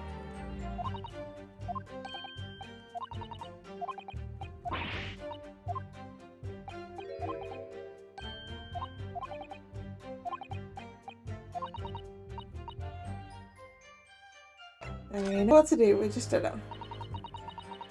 Come to think of it, Kazuma-sama and Naruhodo-san would always turn the evidence over and over in their hands. Yes, they need to examine things in greater detail with A. Ah, by the looks in your eyes, I see it's coming back to you. Go through the court record again and have a thorough look at everything. You may just find a clue. Yes, I'll do it straight away. Oh, is there anything else I can look at? Like the crime scene photograph? No, I can't turn that around. The article. I can turn the article around. Yes, we can examine the article. Raucous England returnees tell all. This is the interview with you and Soseki-san, isn't it, Father? It looks as though it was quite an exchange. Yes, he became a little over-animated when he was talking about his time in England. The photographer managed to capture the moment his hand karate chopped me on the neck. I do hope you weren't hurt. But what is on the other side of the paper? This is the newspaper from Soseki-san. There seems to be an important article on the back page as well. Exclusive. Deadly poison stolen from Yume Medical Research Laboratory. What did I say about poison just a moment ago? From Yume Medical Research. Father, isn't that your lab? Also, I do wish to say, Suzato looking fine in that sprite right there. I do love this. I do very much agree with Ray that she cuts a dashing figure in that uniform. What the? Let me see that. The poison's been stolen? How did you not know that? It's your lab. It's this morning's paper that Soseki-san gave us. Are you saying you didn't know? As embarrassing as that is for the head of the laboratory, I didn't. I've not heard any such thing. Where on earth could the reporter have gleaned his information? Come to think of it, there was no article mentioning the story in our paper this morning, was there? It's a highly toxic poison we've been working on in the strictest confidence. I'd put Ray in charge of the project. Ray, she was managing it? If what's written here is true, it means that she tried to hide the theft from me. And moreover, the details were leaked somehow. I don't believe it. We need to read this article very carefully. Ooh. The article about the poison has been entered into the court record. Poison article. An article about poison that was stolen from a laboratory at Yume University. Even my father, who was responsible for the lab, knew nothing of the incident. So when I was like, oh, you could put poison in a fountain pen, I was joking! I was joking!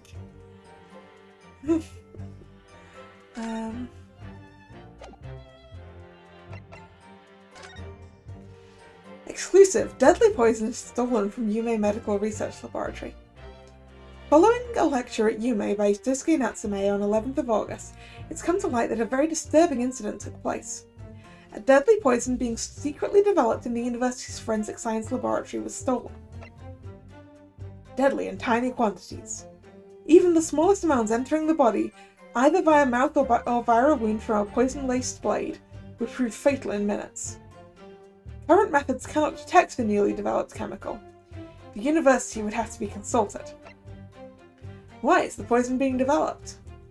Onset of symptoms occurs in minutes, starting with impaired breathing and ending with acute contraction of the pupils prior to death. Oh, I believe that's in the I believe that is in the report of the postmortem.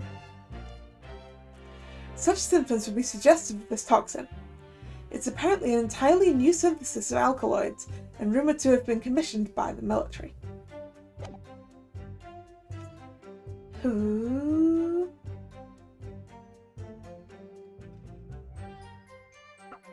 They were suggesting that, just like in the case 9 months ago, it looks like the murder was carried out one way, when in reality, it was poison.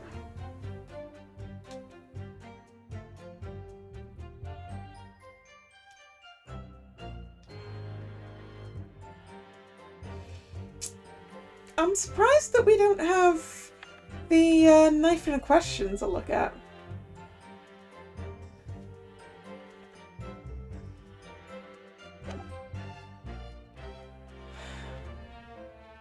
What are we supposed to...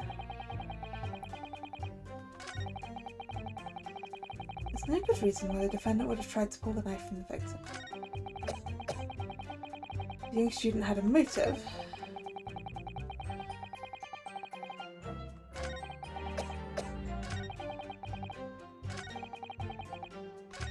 I don't see what I'm supposed to... Let's press things again.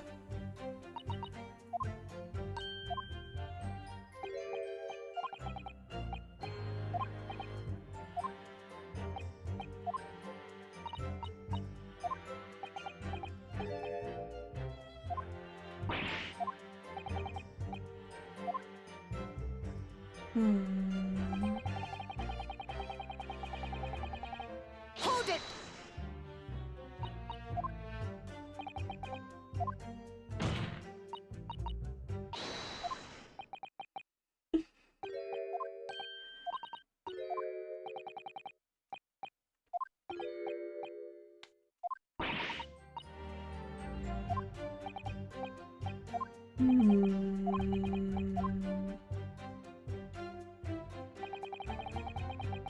There's no good reason why the defendant would have tried to pull the knife. Hold it!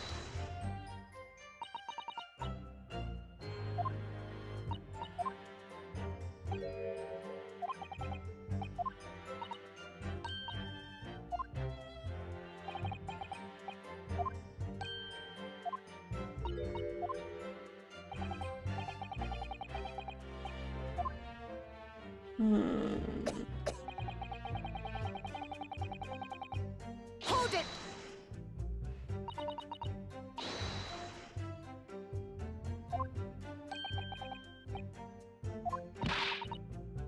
Objection!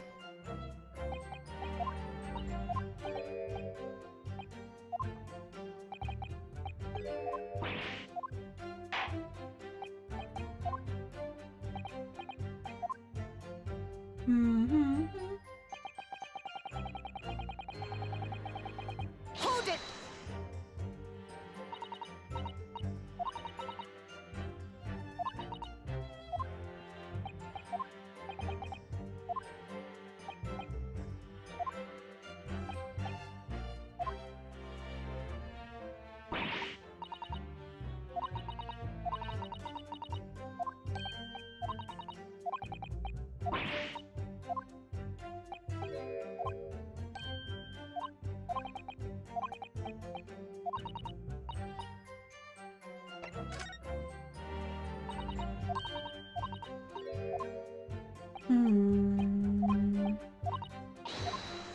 I don't know what I'm supposed to be presenting.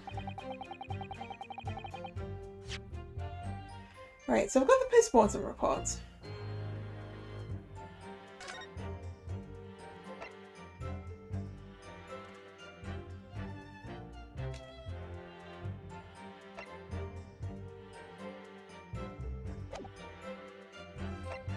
Got the crime scene photograph. Which I can't do anything extra with.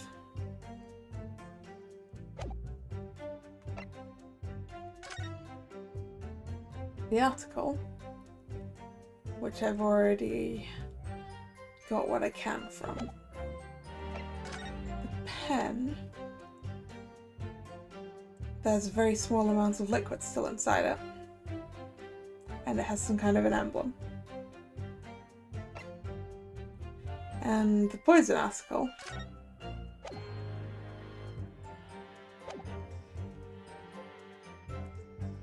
what of those am I supposed to...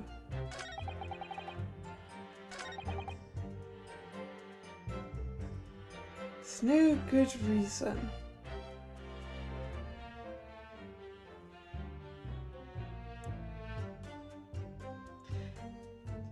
With this testimony, I don't see...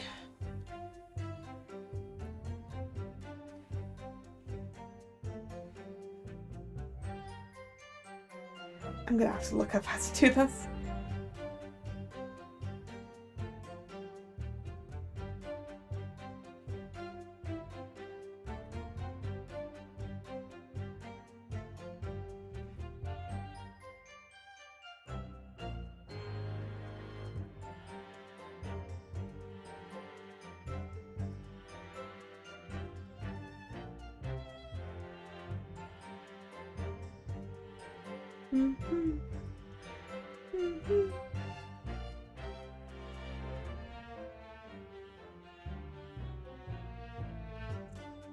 Yeah, I sort of figured it had to be this one. Right, so apparently the reason is this? Oh, because it might be a poisoned blade. Ah, okay. Yes, that makes sense now. Objection! No, there is one possibility. One very good reason why the defendant might have decided to withdraw the knife from the victim's wound. What? The yokel not only has a poor grasp of the law, but also a poor loser. Tell us then, what possibility do you think you've identified? It's here, in this newspaper article. An article about a deadly poison having been stolen from a laboratory at the Imperial Unima. Objection! The victim perished from a stab wound. Poison has no relevance in this case. Yeah, well, 9 months ago you said the victim passed from being shot. There was no poison relevance. So, but Prosecutor Archie, you will let the defense speak. But a newspaper article? The court cannot rely on the kind of hearsay those wretched publications carry. Counsel for the defense. I am going to need some tangible basis for your claim. You will indicate to the court precisely what part of the newspaper article mentioned affirms your assertion. Your Excellency! Yes, of course. Thank you. I would never have done something to further endanger Miss Brett's life without just cause. The reason why the defendant pulled the knife from the victim's body is explained in the article where it says... Deadly in tiny quantities, I think. Let's just... Nope, wrong one, wrong one, wrong one. Poison lace blade, yes. Deadly in tiny quantities. The article reveals the following property about the poison in question. When the toxin enters the body on a knife laced with the poison, it's rapidly absorbed and causes death in minutes. Are you suggesting? If the knife used to attack Miss Brett was laced with this very poison, it would explain why the defendant, Membami-san, would have withdrawn the knife as soon as possible. Yes, the truth is, it was an attempt to stop the poison from entering the victim's body. What? Objection! This is complete and utter nonsense! Not at all. The defendant withdrew the knife blade from the victim's body not to accelerate the woman's demise, but to save her life, and the prosecution cannot deny the possibility. Have you not read the post-mortem report? The cause of death was hemorrhage. The word poison appears nowhere in the document. Well, that's because by acting quickly to remove the blade, the defendant prevented the poison from taking hold. Objection! Oh, please, this is clearly desperation. The weasel's last breaking of wind. Poison has nothing whatsoever to do with this case, as I believe the defense is well aware. We have no proof that the information in this wretched newspaper article is at all reliable anyway. In that situation, what the student should have done is wait for medical assistance to arrive. But instead you claim she suspected poisoning and took a potentially lethal decision to remove the blade. She must have had a strong reason for her suspicions then, or the argument makes no sense. Exactly, well put, Inspector. On what grounds did she do it, yokel? Why did Ray suspect the stolen poison was involved? If you want grounds, I'll give you grounds. What? You can't possibly... From your expression, Counsel, it would appear that those are not empty words. But naturally, as you stand in this courtroom as a lawyer, you must be aware that words alone, empty or not, are of no value in our modern justice system. The court demands evidence. Yes, Your Excellency, I'm well aware of that. I've seen it many times, from my place at his side in the Old Bailey. In that case, Counsel, you will present the proofs to the court now. What evidence demonstrates a clear link between this case and the poison in the newspaper article? That would be the post-mortem report. Take that!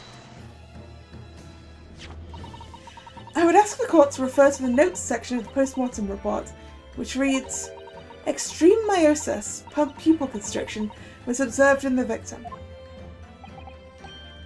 Ah! Clearly, being a yokel with no knowledge of forensic science, I have no idea, so please, do tell me. Presumably, the fact that this condition of the victim was noted in the post-mortem report means that it's an unusual symptom of death. Well, under normal circumstances, the pupils dilate when someone dies. If there was an extreme constriction instead, that's most certainly unusual, yes. What are you doing, you yokel detective? In the newspaper article is the following information about the stolen poison. Onset of symptoms occurs in minutes, ending with acute contraction of the pupils prior to death. What? If the defendant, upon seeing the victim stabbed in the back, happened to notice that the pupils of Miss Brett's eyes had constricted severely. Yes, as a medical research assistant, she would have suspected poison immediately, without doubt.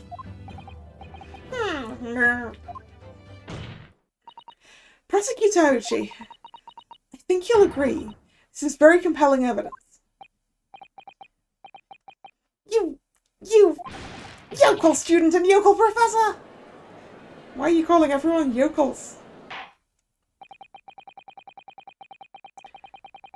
I believe the defense has expertly demonstrated a credible reason for the defendant's claims. No! Eugen Mikotova. Yes, Your Excellency? I believe you are best placed here to confirm or deny the veracity of the Defense Counsel's argument. You will tell the court the truth about the details reported in this newspaper, please. It pains me to have to admit it, but I'm afraid I don't know. You don't know. The toxin was kept under lock and key in my laboratory, certainly, but I was unaware of any theft. Do you mean to tell the court that the reports of this theft are unfounded? No, Your Excellency. Without returning to the laboratory to investigate myself, I couldn't say. Yeah, listen to the bumbling academic. Unaware of the theft of secret state research from his own workplace until he reads of it in the newspaper. I take full responsibility for the incompetence of my supervision. Father. A pitiable situation for a university professor. You should have more control over your students, rather than allowing them off on killing sprees. That's totally unfounded.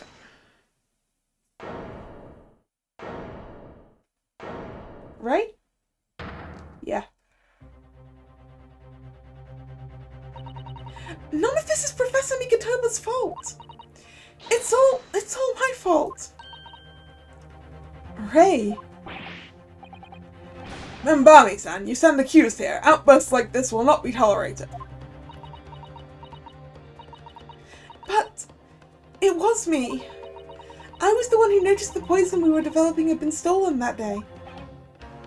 What? So you knew. I'd been placed in charge of overseeing the project. It was the day that the professor and Soseki-san were interviewed together for the newspaper. That's when I noticed that some of the poison was missing. Just a tiny amount it was. Why didn't you let me know immediately? I was scared. The whole project was supposed to be confidential, but some of the toxin had somehow been taken. So, I decided I'd try to get it back before anyone else found out. Because I had a very good idea who the thief was. The thief you don't mean... Yes, of course. It was that dainty Englishwoman. Mistress Idle Brett. That's why I decided to join the little group of people going to the seaside. Inside the beach hut, I confronted Miss Brett. But she just sat on a stool at the back of the hut, smiling sweetly at me, as if she knew she was untouchable. I told you she was sat on that stool. I know it was you who stole the poison. Well now, whatever do you mean? And then... she suddenly got to her feet, before falling to her knees in front of me and then collapsing on the floor. That's when I saw the knife in her back. I couldn't understand what had just happened. And then, a moment later, I was seized with fear. The pupils of her eyes they'd shrunk to tiny pinpoints. I don't believe it. In other words, you realized that the victim was suffering the effects of the stolen poison. My mind started racing. I hadn't seen anything past Miss Brett's lips whilst I'd been with her. She was holding wine, though. Which left only one possible way for the poison to have entered her body. On the blade of the knife in her back. And that train of thought was what spurred you to withdraw the blade. Yes, if the amount that had entered her bloodstream was small enough, she might still have a chance. That's what I hoped. Really, I'm sorry for staying silent all this time.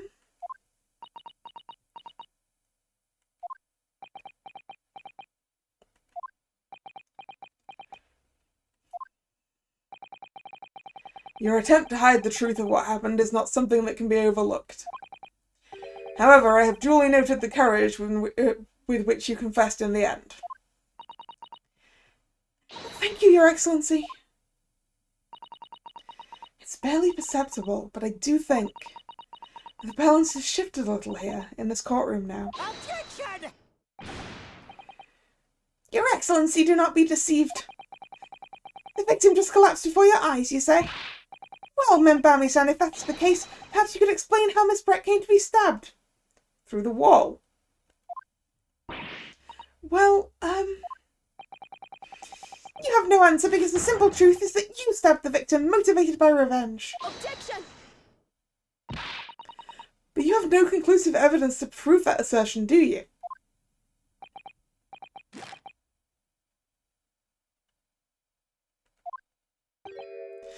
Oh, I have evidence, and it is very much conclusive. What's the prosecution counsel up to? It was brief, but he hesitated for a moment there. I'm almost sure of it. You will produce the aforementioned evidence at once, Prosecutor Aochi. That's some praises to you, young yokel student. What? I had imagined there would be no need for me to submit this evidence. But you've brought this on yourself.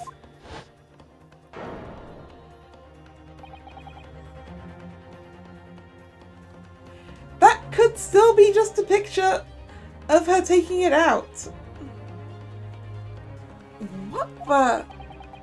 Could a more damning shot exist? Cruelty in the air on that beach is almost palpable.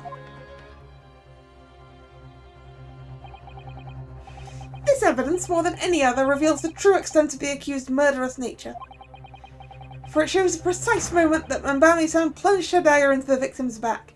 It could still be her removing it. No, that's not true. No. I don't believe it. Ah!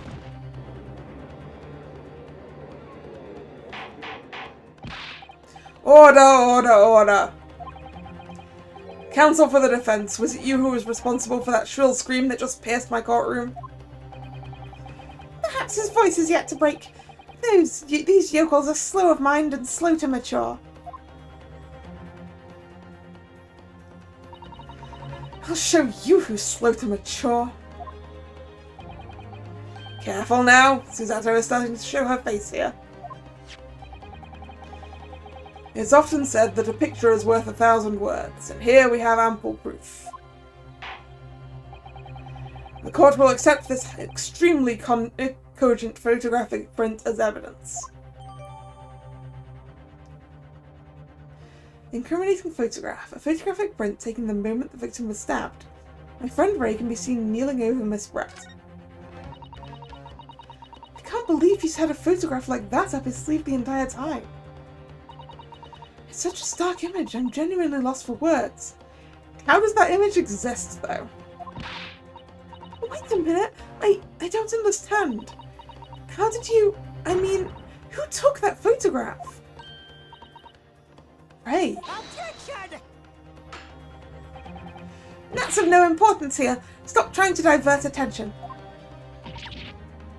Oh. Objection! No, it's very important.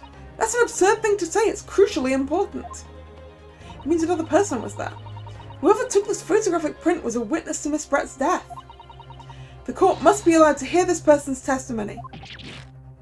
Ah! I will uphold the defense's demand. The prosecution will reveal the identity of the person responsible for taking this photograph at once. Well, I'm afraid I can't do that. Pardon? You see, this print arrived at the Imperial Police Bureau headquarters by express post yesterday. But there was nothing to indicate the sender's name or address. The provenance of the print is unknown. Then it could be a fake. Goodness. Are we to understand then, Counsel, that in full knowledge of the fact this photograph has the murkiest of origins, you nevertheless believe it fit for submission as evidence in the Supreme Court? When you first produced that print before, I noticed that you hesitated for a brief moment. Because you knew it wasn't completely reliable evidence, didn't you? Silence, you yokel student and blabbering professor!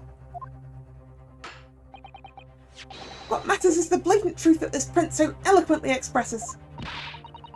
But the defendant has already admitted to pulling the blade from the wound. Clearly this isn't the moment the knife was plunged into the victim's back, but the moment it was withdrawn. Don't waste this court's time with your ramblings. Indeed, without knowledge of who produced this print, we have no means of verifying the claim. And the scene it captures is without doubt the most compelling evidence presented to the court. If the defense is unable to shed any further light on the matter, I believe the conclusion is clear. Oh no. Susato, this is the time for you to fight. If what you've established so far is true, then there can be no doubt. This photograph shows the moment that Ray withdrew the blade from the victim. Yes, we just need to prove that somehow. The fact that there's already so much blood on the clothes. Because if this was the moment she stabbed the victim, there wouldn't be that much blood. You'll have plenty of time to rue your defeat on the slow train back to the provinces.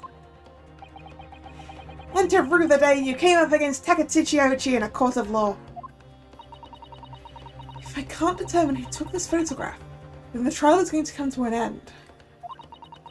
There must be a clue somewhere. There must be some way of working out who took it. Oh!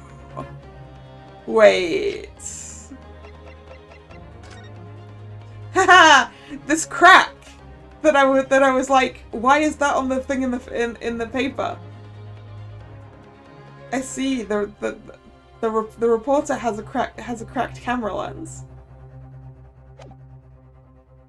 Cool. Well, counsel. Your Excellency. The burning question is who took that photograph, and the truth is, I have the answer.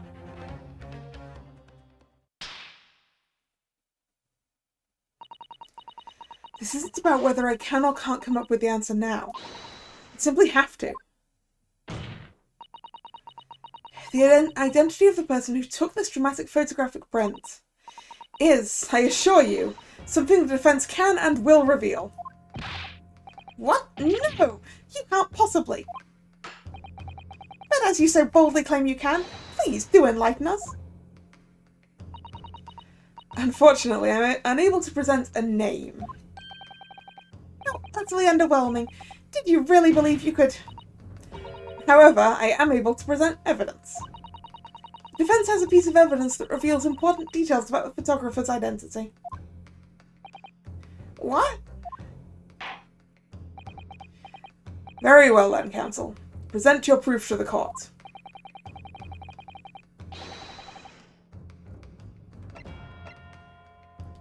Ta-da. What is that? The newspaper again? Raucous England returnees tell all. It's not the headline that's relevant here, Your Excellency. It's the photograph.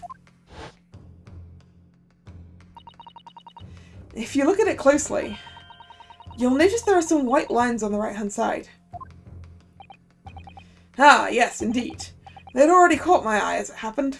I mean, they'd already caught my eye, that's why I noticed it. What of it? A shadow of some kind, presumably, from the branches of a tree or the like. Heiauchi? Shadows are black, not white. There are no trees growing inside my laboratory at the university, I can assure you. Now, if you look closely at this photograph...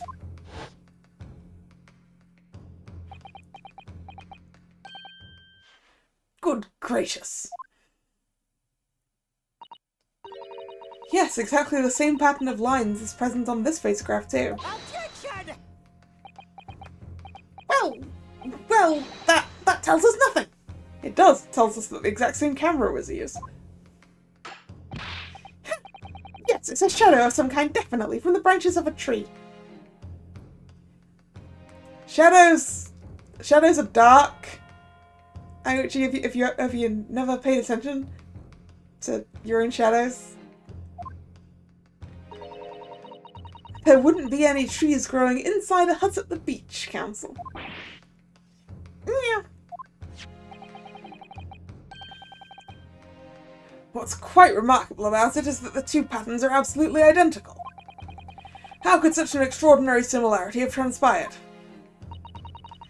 The curious matching pattern that appears in both photographic prints is the result of a camera defect. Obviously, it must be due to a problem with the camera used to take the photographs. With the photographic device? Yes, we can confidently say that the camera's lens must be scratched. And that scratched lens causes unwanted lines to appear in every print taken with the device. In short, the two photographs under consideration here were taken with the same camera. But there must be hundreds of such camera devices here in the capital. It would be utterly impossible to identify the owner of this particular one. No, because the newspaper clearly knows who it is, because they bought the photograph. Or they sent their own photographer. Objection!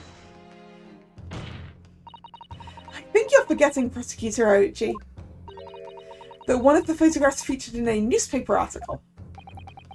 A newspaper... Ah! That's right. The author of that article is the mystery witness to this crime. Wah!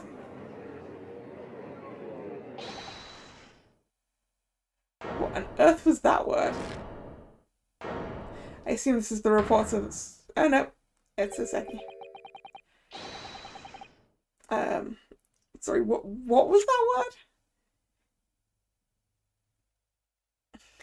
Mini Mimo! I don't think that's right. That's also not the right voice.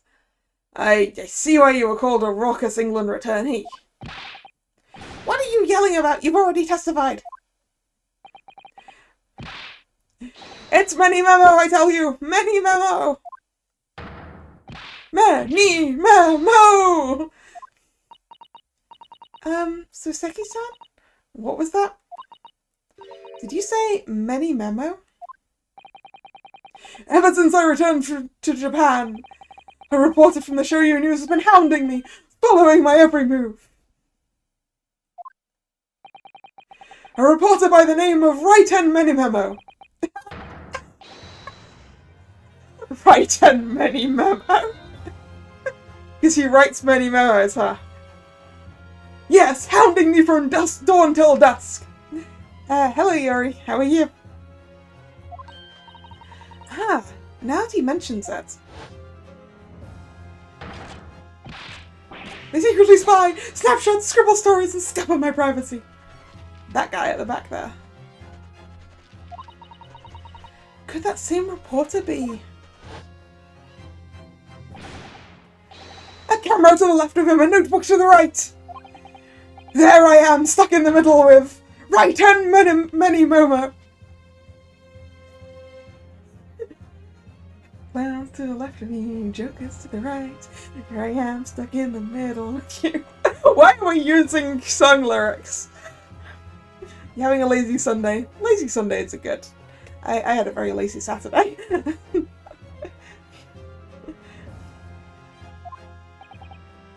So you're saying that this picture was taken by Many Memo? Yes! My lord, your excellency, Esquire! Officer, find this newspaper reporter at once and bring him to my courtroom. We will adjourn for a short recess in the meantime. Oh, yes, your excellency. As you say, your excellency. And one more thing. I want this knife, the murder weapon, examined for traces of poison. Why was the murder weapon not in the court record in the first place? You will solicit the assistance of the Imperial University's medical department for the test. Understood? I doubt that there is actually any poison on the blade. I think the poison may have been in the wine that she was drinking. That she dropped all over the floor. Although, actually, maybe not. Nah. Mini memo!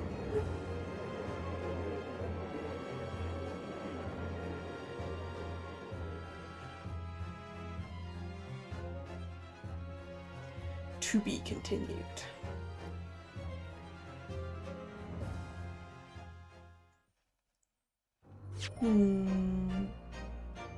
I would like to save my progress, yes.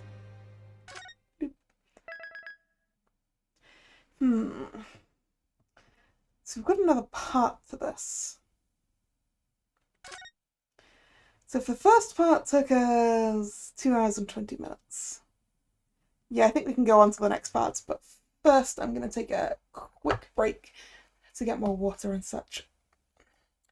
So I will be right back.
Returned.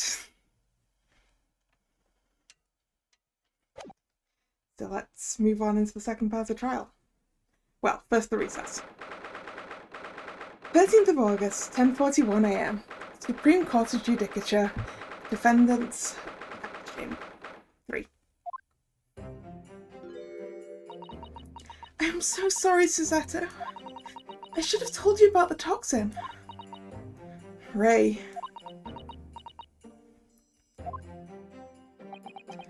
You have a strong sense of responsibility, I know. That's why you decided to shoulder the burden alone. No, that's not it at all. I was scared of my failure coming to light, that's all. So I hoped to retrieve the substance from the Englishwoman before anyone found out.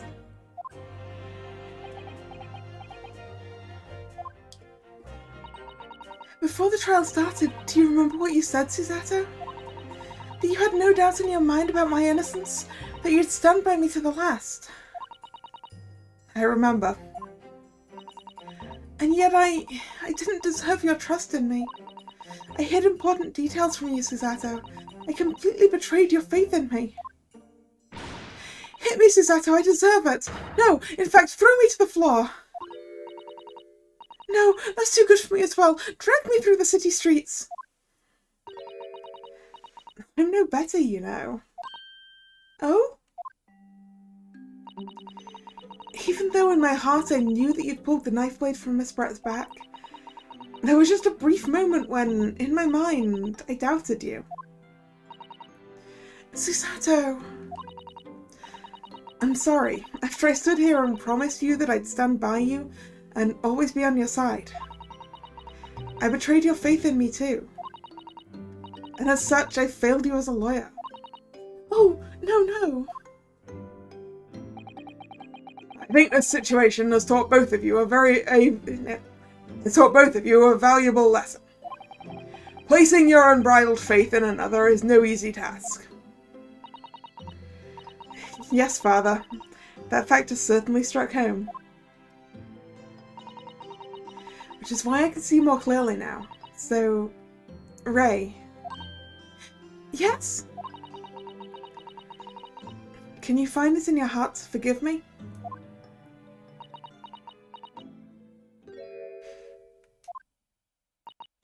Oh, Susato. You know you'll always be a gallant, dashing lawyer in my eyes now. Oh, Ray.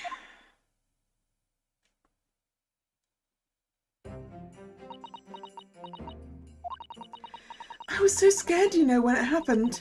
I didn't know what was going on. The Englishwoman was sitting in the back of the hut, listening to what I was saying. I know it was you who stole the poison. Well now, whatever do you mean? And then a moment later, she suddenly got to her feet. Before collapsing on the floor in front of me, with a knife in her back. It all happened right before my eyes. And you were the only people in the hut at the time? That's right, just Miss Brett and myself, there was no one else. So I don't understand how she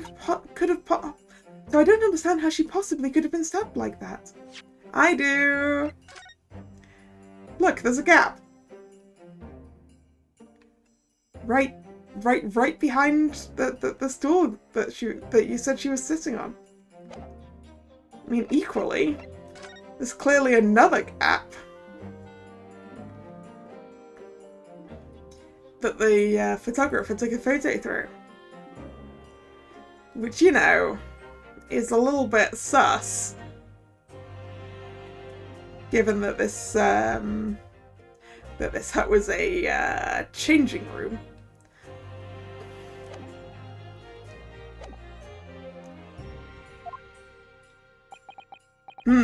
A great mystery indeed. I still can't believe it happened. That's why I just couldn't bring myself to speak up. It will be alright. However it happened, and whatever really went on by the sea that day, I promise you that I'm going to prove everything you've said you saw is true. Spoken like a true Mikotoba. Now, I think we should discuss what's coming up in the trial, don't you? We don't have much time. We must make sure we have our facts in order. Yes. I expect the poison is going to come under close scrutiny in the upcoming proceedings. The police should hopefully have identified it on the blade by now. The trouble is, it's a completely new laboratory synthesized blend of alkaloids. police won't have any way of testing for it. Oh, I see. Yes, without this chemical reagent, it's impossible to detect the toxin. Chemical reagent? I sent a colleague of mine off with some earlier to deliver to police headquarters. I think perhaps you should have some as well, though, just in case. Yeah, so that I can use it on things. Chemical reagent, a special indicator solution for a new poison under development by my father's team. It's been created in strict secrecy and exists only in my father's laboratory.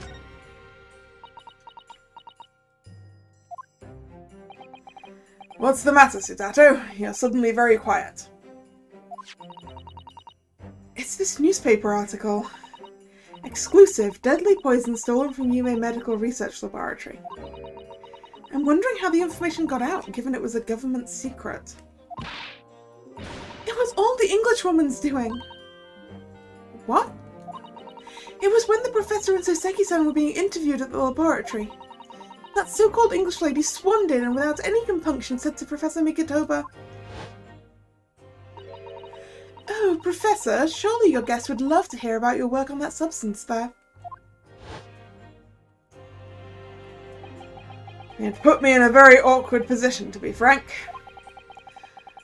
But Soseki-san's curiosity had been piqued, so I had very little choice but to give him a cursory introduction. So then, Soseki-san knew about the poison? Yes, and it's highly likely that the reporter who was writing up the story about us would have caught a glimpse of the toxin too. This mini memo-san. By the way, did that reporter join you when you all went to the beach? Oh, no, I don't remember the reporter being there. Indeed, he shouldn't have been. I very much doubt anyone would have wanted him there. Oh? A known criminal had been given permission by the authorities to bathe by the seaside. Soseki-san pointed out that inviting a reporter might be problematic, so the man was sent back to his office. But clearly he secretly followed them. And was taking shots through a peephole into the changing rooms. Very sus. Yet he obviously didn't go back. He secretly followed the party to the beach and took this very candid photograph. And then presumably he posted it anonymously to the police. Ah! Yes, that must be what happened. Counsel, we've just heard that the new witness is now ready to testify. The trial is about to resume. Please proceed to the courtroom at once. It's time to steel ourselves once again, then. Defense Attorney Ryutaro Naruhodo? Yes. Ray has put her faith in me now and told me everything. So I can't let her down. I have to prove that what she's telling the court is true. I have to prove what really happened that day.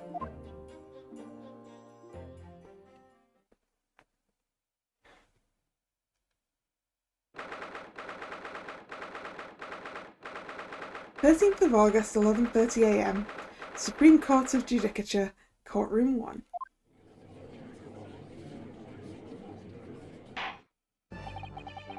I hereby call this court to order as we reconvene to continue the trial of Ray Bambami.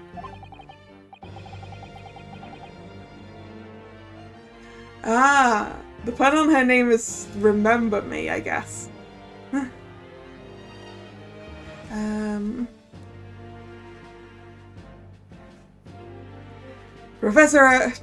Prosecutor Ouchi, have you summoned the new witness? Before I address that question, Your Excellency, I have some very important news to share. Oh? What news? And why does he look so happy about it? During the recess with the collaboration of Professor Mikitoba's laboratory at Yume University, the police re-examined the knife that was used to end Mistress Albrecht's life. Excellent. I admire your rapid handling of the matter. Oh, too kind, Your Excellency, too kind. I was merely carrying out your instructions, of course. I had the reagent delivered to police headquarters by rickshaw, so it would be there in good time. But judging by the man's swagger, I fear we might need to brace ourselves for the inevitable. And, Counsel, what were the results? This dagger, which was so cruelly used to end the life of the victim, has no trace of poison anywhere along its blade. What? Are you sure about that? I would stake the reputation of the police on it. Armed with the reagent, the test is extremely simple. They couldn't have made a mistake. The murder weapon has been entered into the court record. A small knife from the scene of the crime that was found in the victim's back. No trace of poison was found on the blade. In short, the accused's feeble excuse earlier has been utterly destroyed.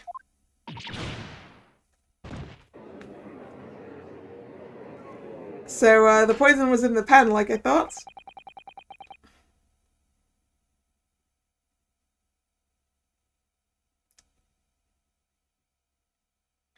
Wait, what was the name of the reporter?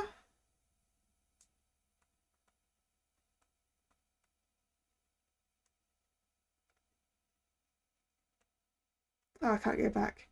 But it's Many Memo. Did his other name begin with an R? Because in that case, the pen is his. And he's the one who nicked the stuff. And now the prosecution is ready to call a new witness. But actually, first, I wanna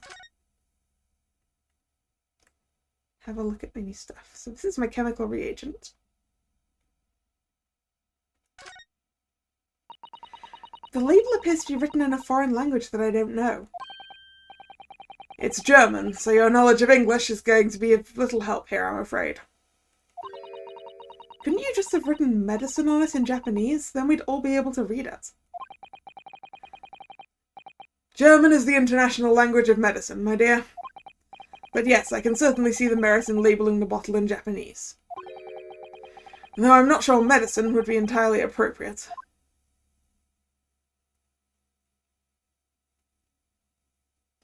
Okay, that's all I can look at on here. Murder weapon.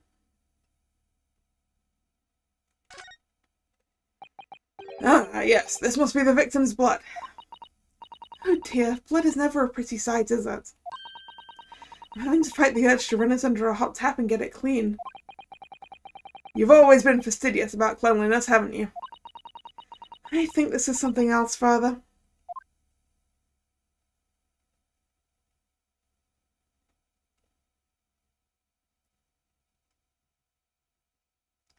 Doesn't look like there's anything else for me to look at on the knife.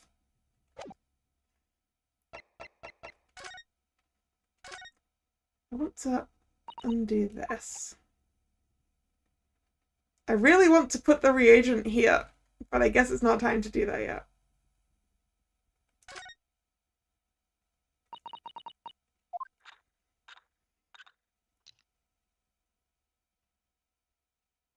Yeah, I'm not going to get anything new as of doing this, am I?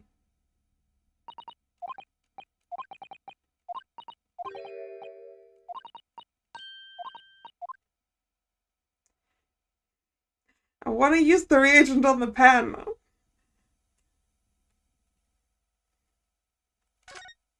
Oh, we haven't actually looked at this yet. The RM initials are very clearly engraved here. And the fact that Miss Brett was clinging to this pen in her dying moments is very clearly a message too. To identify her killer, you mean? I don't think there can be any doubt this is a key piece of evidence in this case. Right, anyway. And now the prosecution is ready to call a new witness. Ah, the newspaper reporter who managed to capture a photograph of the crucial moment. Good. Very well, officer. Bring in the witness. No trace of poison on the knife. But if that's really the case, how could the toxin have entered the victim's body?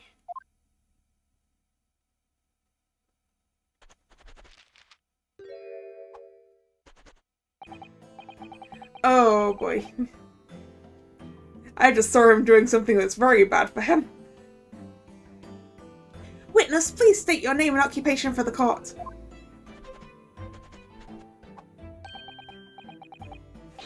Ah yes, it was right N, wasn't it? Yeah, RM, it's his pen. He's the murderer. I need a voice for him. What should we give him? Right N memo of the show you news. I'm what people like to call a journo. What's a journo, Father, do you know? It's simply a contraction of journalist. I'm there when the news breaks, putting pen to paper to catch those scoops so they're in print the next morning. Ah, yes, the logo on his arm is the same as the logo on the pen as well. They don't call me the hero of the Herald for nothing. I'm the nice guy of news. Oh, so, it was you who took this photograph, was it?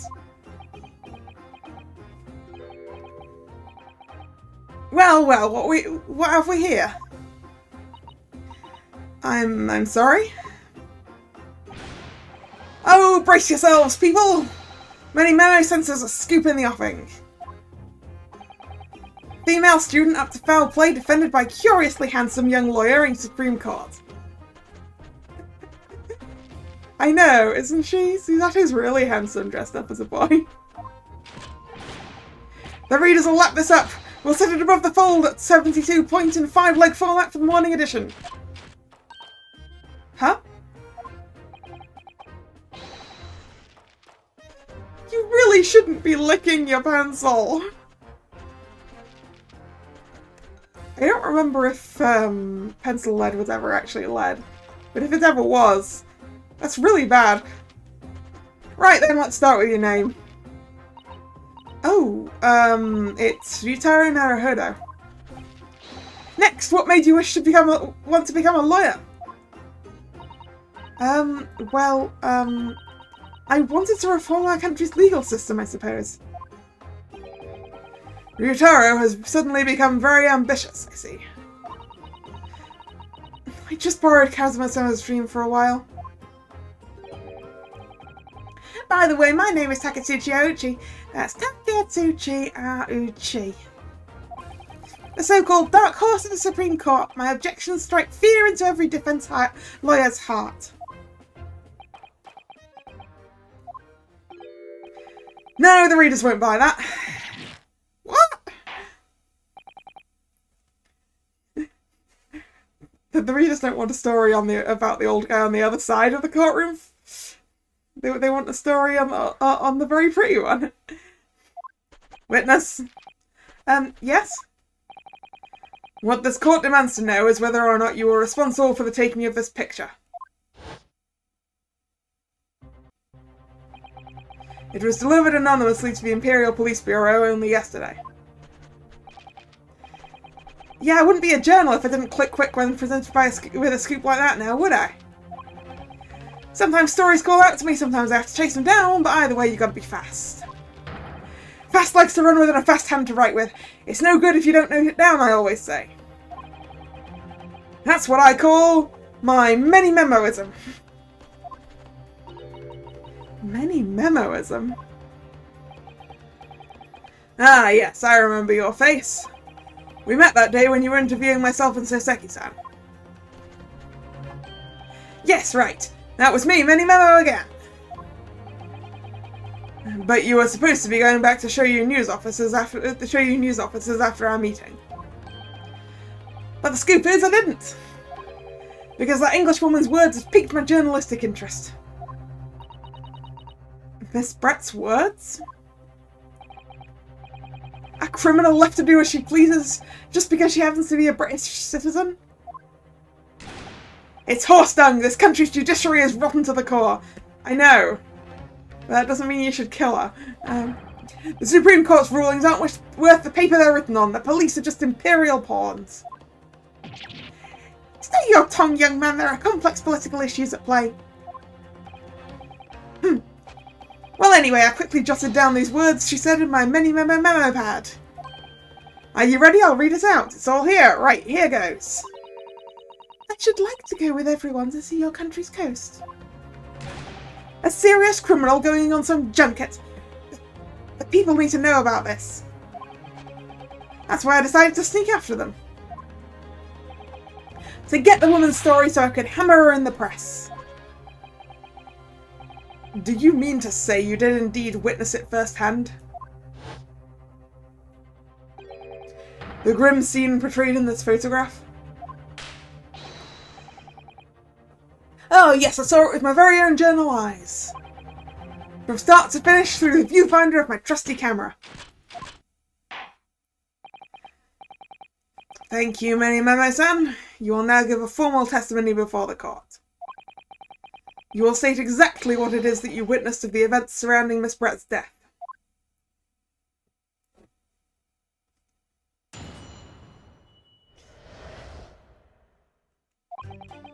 The beach hut was made of shoddy old reed screens, so there were plenty of gaps I could see inside through. The Englishwoman was sitting on a stool when the student girl came in and started arguing with her. Seconds later, the girl pulled out a knife, throwing the Englishwoman to the floor as she stabbed her in the back. My smouldering journo spirit burst into flames. Quick as a flash, I whipped out my camera ready to click. Pulled apart the rough weave of the screens and poked the lens through for a perfect shot. Reed screens, you say? Right, you can see them clearly enough in that great shot I snapped. The hut walls were just screens made of coarsely woven reeds. Yes, it allows the breeze to pass through and bring some relief from the summer heat. And it was a breeze for me to poke my camera through and see the whole thing hotting up. Ignoring for the time being the appalling invasion of privacy involved, did you witness everything that happened from the moment the defendant entered the hut? Oh yes, I saw it. I saw the whole thing from start to finish. And you say that you took the photograph through a gap in one of the screens? Luckily for me, they were pretty shoddily woven. I pulled the reeds apart and thrust the lens of my camera through the gap. Would I get away with it, or would I be seen? It was a gamble of a lifetime. A tenacity of purpose that's considered admirable in a journalist, I suppose. Run a risk one day, run a scoop the next. That's mini-memoism in a nutshell. At last, it would appear we have a genuine witness to this wicked crime. Actually, no, I'm afraid we have a suspect. The evidence and testimony are extremely compelling. I believe we may be close to a verdict. No! Wonderful news, Your Excellency. Wonderful. Nevertheless, it cannot be denied that this testimony begs one very large question. What question?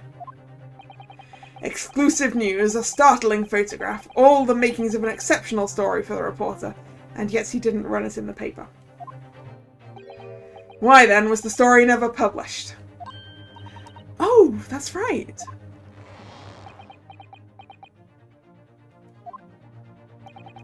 It seems clear to me there are circumstances at play here that are yet to be understood. More pathetic excuses. Very well then, Counsel. Proceed with your cross-examination. Yes, Your Excellency. There's more to this reporter than meets the eye. He's keeping something about this case very close to his chest.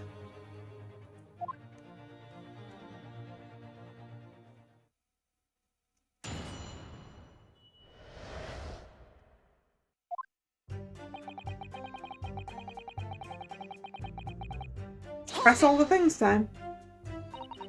What made you want to see what was happening inside the beach hut in the first place? Call it journo instinct. Can you think of a better reason?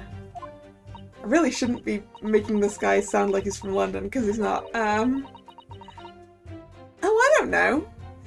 as well as being a proven criminal, perhaps because as well as being a proven criminal, the person inside was a young woman. Ah, I see where you're going with this. Brace yourselves, people. He's painting the journo as a voyeur. Yeah, I mean, that's what you were doing. Well, actually, you were doing a murder, but... It's hardly slander, sir. You had a camera and you were taking pictures without the woman's knowledge. Nope, you got it all wrong, little student boy. Sorry? To my mind, all that was inside the hut was Scoop. Nothing more, nothing less. Scoop's no gender. Man or woman, it's all news. That's not even memo-memoism, that's basic journalism. If only the courtroom was as indiscriminate. Right, so now it's all buttoned up, can we move on? Tell the court then, witness, what sight fell your eyes when you looked inside the hut? A sight that vindicated my journo instinct, that's what. When I pulled back the reeds, I could see it all as clear as day.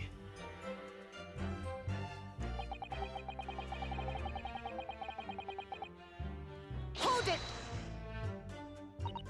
So you actually saw Membami-san entering the hut? Yep, and she was raging like my journo spirit. And the argument you mentioned, what was that about exactly? You stole it! I didn't steal it! That kind of thing. Talking about the poison, I suppose.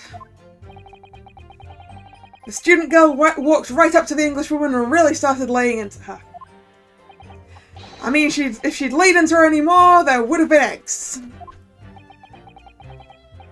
The man should have been an author. His descriptive talents are wasted on journalism. But the student's rantings fell on deaf ears, like a Japanese person listening to English for the first time. He really ought to work on his similes first, though, to be honest. Anyway, the point is, the woman in the dock was mightily angry. And her temper finally got the better of her, it seems. Dear me. Which was the climactic moment that I caught on film.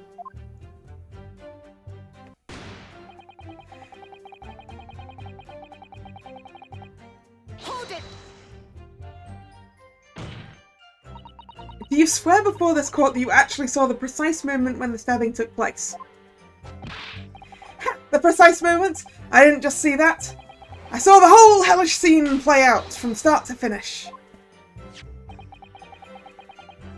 I have here a simple plan of the beach hut. Perhaps you could use it to explain to the court exactly what you witnessed.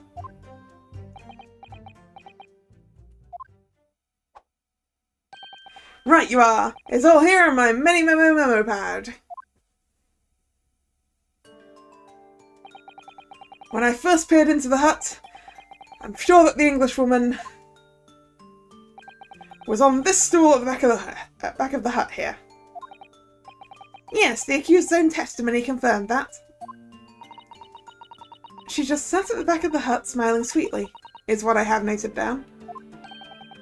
It's my turn to testify now, try not to interrupt. Then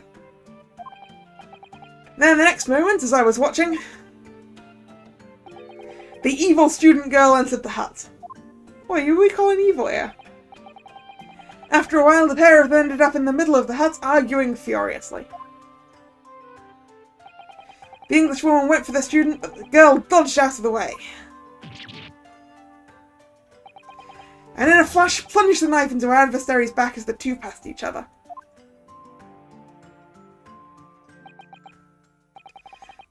What you describe is a grim crime indeed. Never sugarcoat the truth. That's what many memoism says.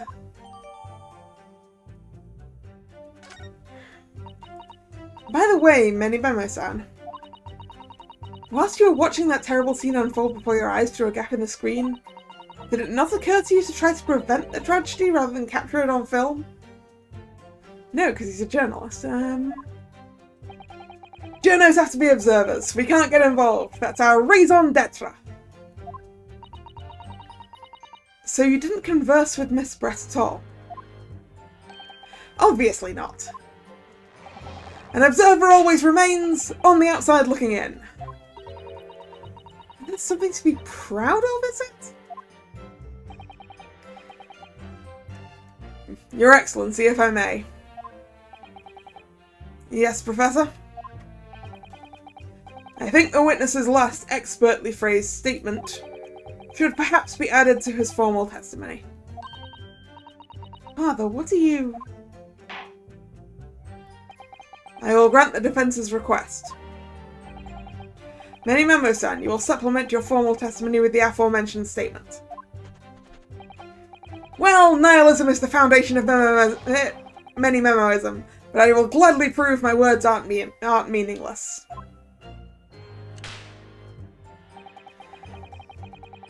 I never once set foot in the hut, nor spoke with the Englishwoman. I was there only as an observer. Doubt. Hold it! Really, you didn't set foot inside the hut at all? Are you quite sure about that? I think you may have the wrong impression of me. We're talking about a murder scene here. My nerves were stretched to breaking point already. Oh, I see. You were scared? Maybe I did have the wrong impression of you, yes.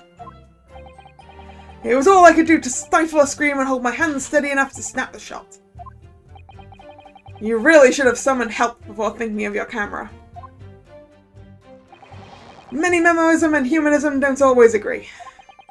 And most of the time in those instances, many Memoism comes out on top. And, I think you've got the wrong priorities, sir.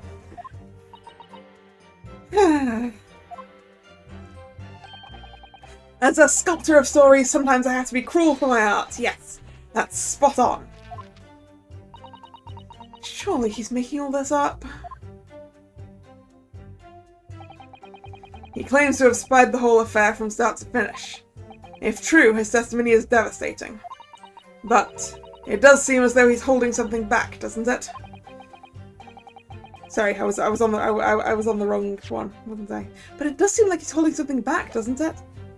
If that's how you feel, I suggest you trust your instincts and press him on everything he's said. As you've no doubt seen done many times before in your role as judicial assistant. Yes, I have.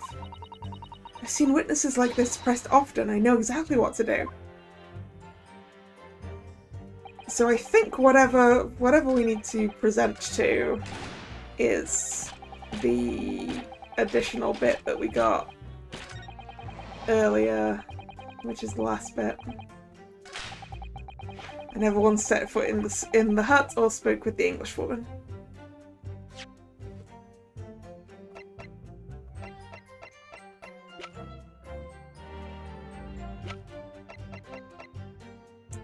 Kinda wanna... let's just quickly... kinda wanna present this.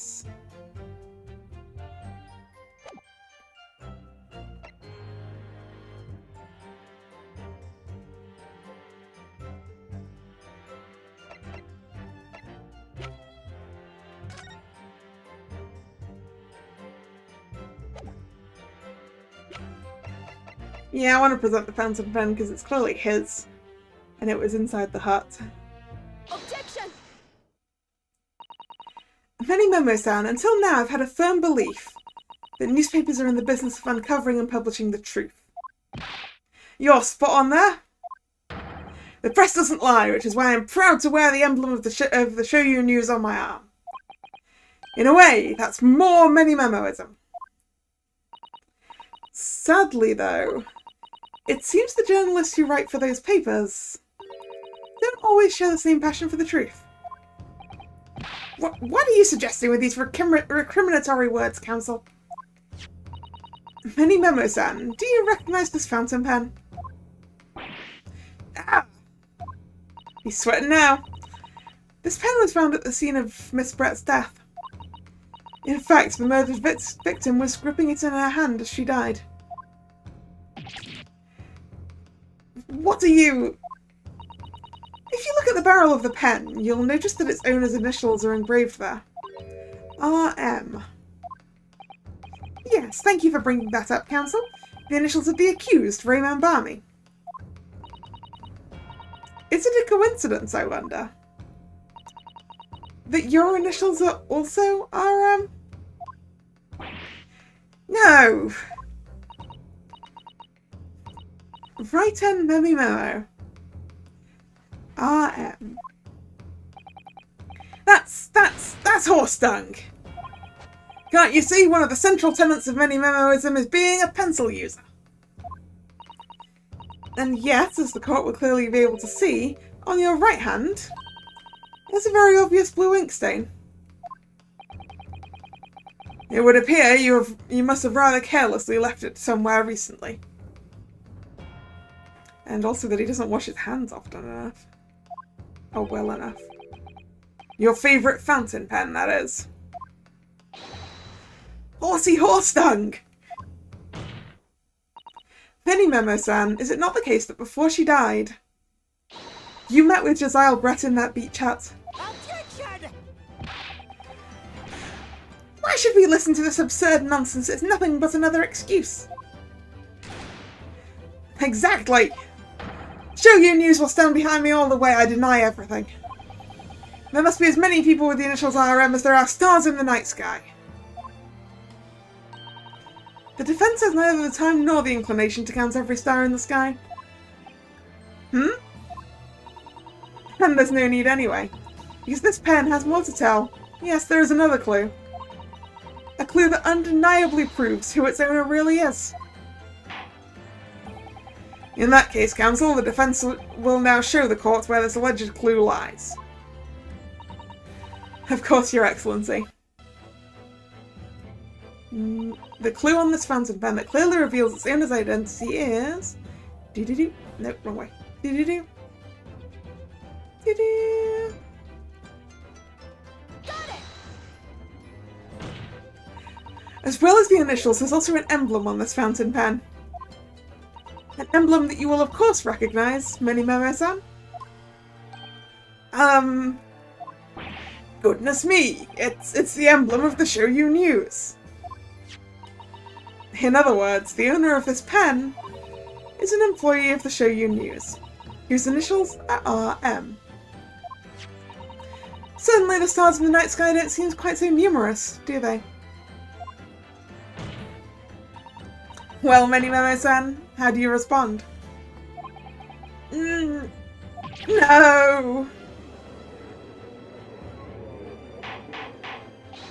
Order, order! Explain yourself, witness!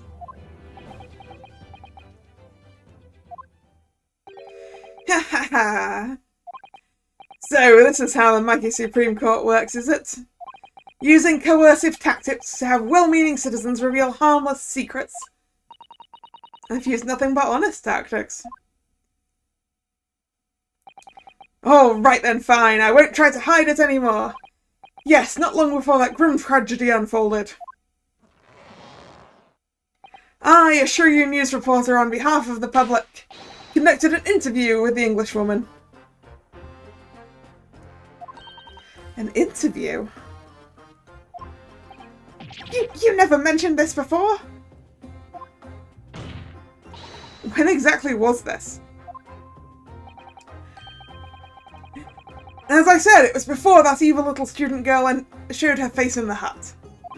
It couldn't have lasted more than 2 or 3 minutes, that's all. It was just a brief exchange. But it came to nothing. And as many memoists say, the people don't pay their dues for unworthy news. However insignificant you deem it to be, this court cannot overlook the meeting between yourself and the victim. You will testify now under oath about the precise nature of this meeting and what transpired. Got it, yes, alright, but... on one condition. Condition? In all good conscience, I couldn't speak out alone about this. You need to call back the earlier witness, Soseki Natsume-san. Soseki-san? Oh yes, according to my notes here, that man has a secret of his own, and brace yourselves, because it's not a harmless one, it's big.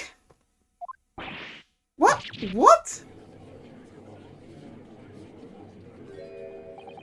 Many memoism states that one man's secret is every other man's front page story. Very well, I will grant the witness's request in this instance. Officer, summon the earlier witness back to the stand. So Seki-san hiding something?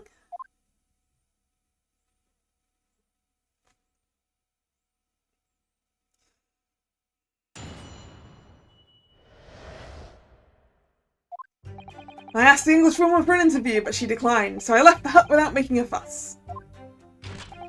Then, watching secretly from outside, I saw the woman being stabbed and the other witnesses come running. The detective realised that the victim still had a pulse, so he ran off to fetch help. That's when this writer man here asked the woman a very significant question.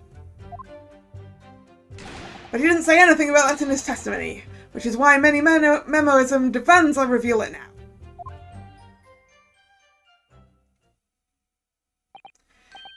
You mean to say the victim regained consciousness? Oh, well, and when she did, you decided to ask her a question? That's, true, yes.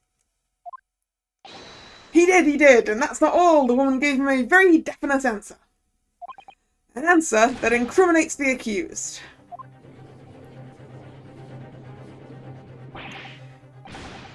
This is preposterous! Why am I only hearing about this now? Why didn't you mention this before, you yokel hack? It wasn't even a conversation! Yes, I did pose the withering English rose a question. I don't deny it.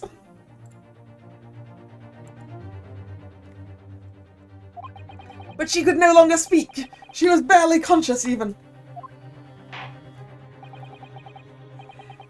Counsel for the defense, I expect a thorough cross-examination to be conducted here. The court must and will know the truth. Absolutely, Your Excellency.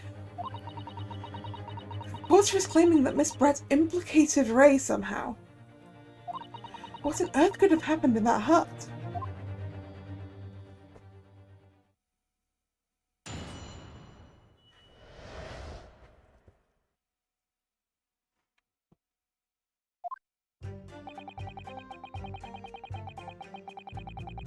Hold it! You asked her for an interview, you say? Well, of course I did. I wanted to ask her about the incident she was involved in at the end of last year. About the case in which Dr. John H. Wilson lost his life. That's not the way I phrased it. Many memos and calls for straight talking. Why did you murder Dr. Wilson, is how I put it to her. Yes, that sort of talking is as straight as a ruler. Ask every question as if you're asking for a menu in a restaurant, I say. It's the best way. The veteran at the paper taught me that. And how did Miss Brett answer? With one simple phrase. Mystery is a woman's charm. Phew, that told me, so I waltzed right out of there. Really, something about that doesn't quite seem to fit together. Leave every room as if you're waltzing in a dance hall, I say. It's the best way. The veteran at the paper taught me that.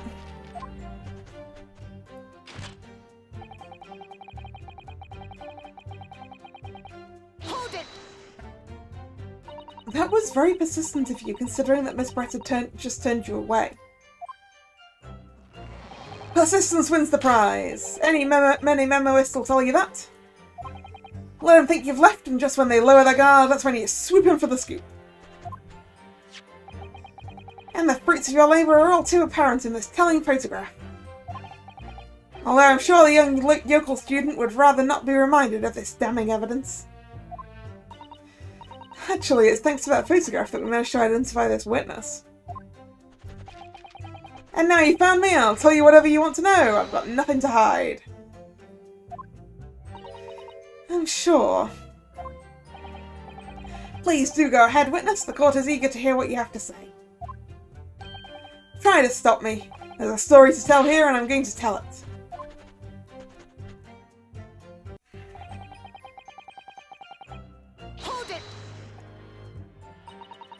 And Soseki-san remained behind in the hut? That's right, yep. Our author friend here was a blubbering wreck, shaking all over from his head to his toes, mustache twitching, eyes bulging. What do you expect? You don't know the terrifying troubles that taunted me while travelling abroad. I do. Back behind baleful bars. You'll be coming for me, surely. That's all I could think. I felt as though I were gasping for air, drowning in a sea of cold sweat. Poor Soseki-san, his experiences in London have scarred him very deeply. As the world seemed to close in around me, I quietly recited a prayer to Amida Buddha. Eternal emptiness, empty eternity! The end is coming for me, surely. No sutras are to resound in my courtroom, please. And now we come to the crucial part. That's when it happened.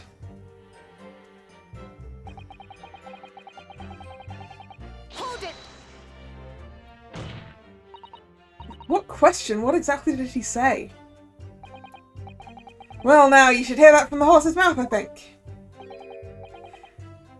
Don't you, Mr. Writer-san? No, Mr. Writer-man.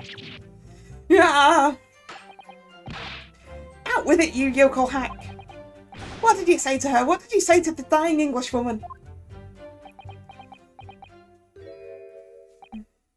Well, in truth, I've been catching crabs at the water's edge and building castles in the sand, you see. Well, the seaside is a place to be at leisure, I suppose, even for a grown man. But then all of a sudden, from that little beach hut, a young girl's panic-stricken cries for help pierced the air. Ray! I ran up the beach to see what was happening, to find the defendant leaning over the collapsed victim. As soon as Inspector Hotonaga saw Miss Brett on the ground, he sprinted off to get help. And then, just a moment later, I heard a faint moan. A moan from the dead Englishwoman. I nearly jumped out of my skin! But what did you ask her, Soseki-san?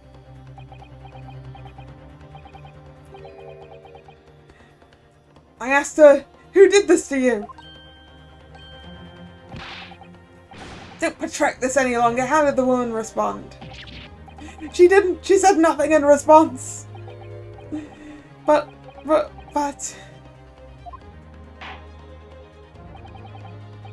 When in the stand, you will answer the questions asked of you unambiguously. Now, without evasion or reticence, I demand you amend your testimony. I will!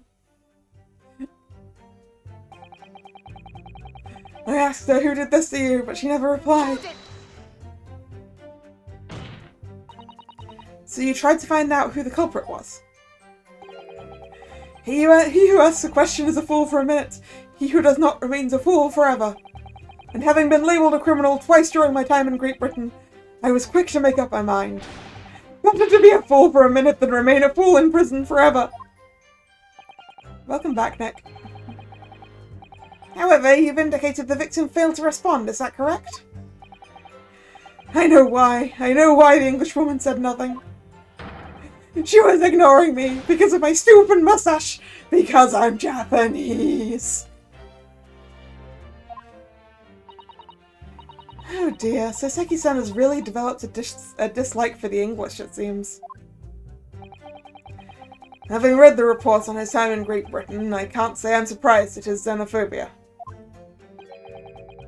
But the Englishwoman didn't ignore you all, and didn't ignore you at all, did she, Mr. Writer-man? Well, yes, alright. She did respond in a matter of speaking, I suppose. She just lifted a trembling finger and pointed in the direction of the defendant. Hold it! Miss Brett pointed a finger at the defendant? I bet she actually pointed a finger at the hole with the camera. Or at the hole that the knife came through. Soseki-san, is that really true? It's not easy to stand here and say this, but when we first entered the beach hut, The Englishwoman was sprawled on the floor before us with the student girl standing to the far side of her. And when I asked, "Who did this to you?" the Englishwoman summoned her last ounce of strength to point a trembling finger at the back of the hut. Which was, it can't be denied, in the direction of the student girl who stands accused today.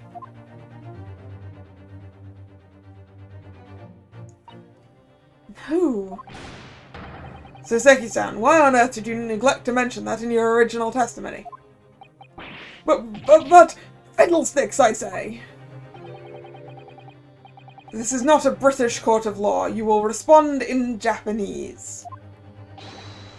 Yes, of course! The Englishwoman did point her finger towards the back of the hut, but I was trembling, and she was trembling, and everything was a blur. And thinking about it, I feel as though perhaps she was pointing in a slightly different direction. Actually, no, not slightly, in a very different direction to where the student girl was standing. To somewhere at the back of the hut, where nobody was standing at all. You mean that your memory of events and the direction in which the victim was pointing are both unclear? Yes, that's it! Unclear! I'm very, very unclear. Objection! Your Excellency, surely this does prove the matter beyond a reasonable doubt. Yes, the woman may barely have been conscious, and yes, perhaps her finger wavered slightly. But there can be no doubt that there was an attempt by the victim to confirm the identity of her assailant. Why? Because as the court can see, there was none other than the accused in the direction the victim was pointing. No, it's the journalist. The journalist did it. It's now abundantly clear that no one beside the accused could have possibly committed this crime. I am inclined to agree. And in the absence of any credible argument to the contrary, I believe we can now conclude this trial. I have a credible argument! The headline's writing itself. Dashing lawyer's hopes dashed. 92 points across the whole page. We'll do an extra edition. This is a serious blow, Susato. Unless we're able to identify the true culprits and substantiate our claim with evidence, the judge will give his ruling and the trial will be over. But that's impossible, Father. It's not impossible. We have the evidence, Susato. It's fine. That's impossible, Father. We don't even know how the crime was committed yet. Impossible though the task may seem, we have no choice. We must think back over everything we've learnt thus far. Somewhere in all those details, I'm confident we'll find the clue we need. Ray gave us her accounts of how events unfolded in the defendant's antechamber before the trial resumed. She told us what happened at the precise moment Miss Brett was killed.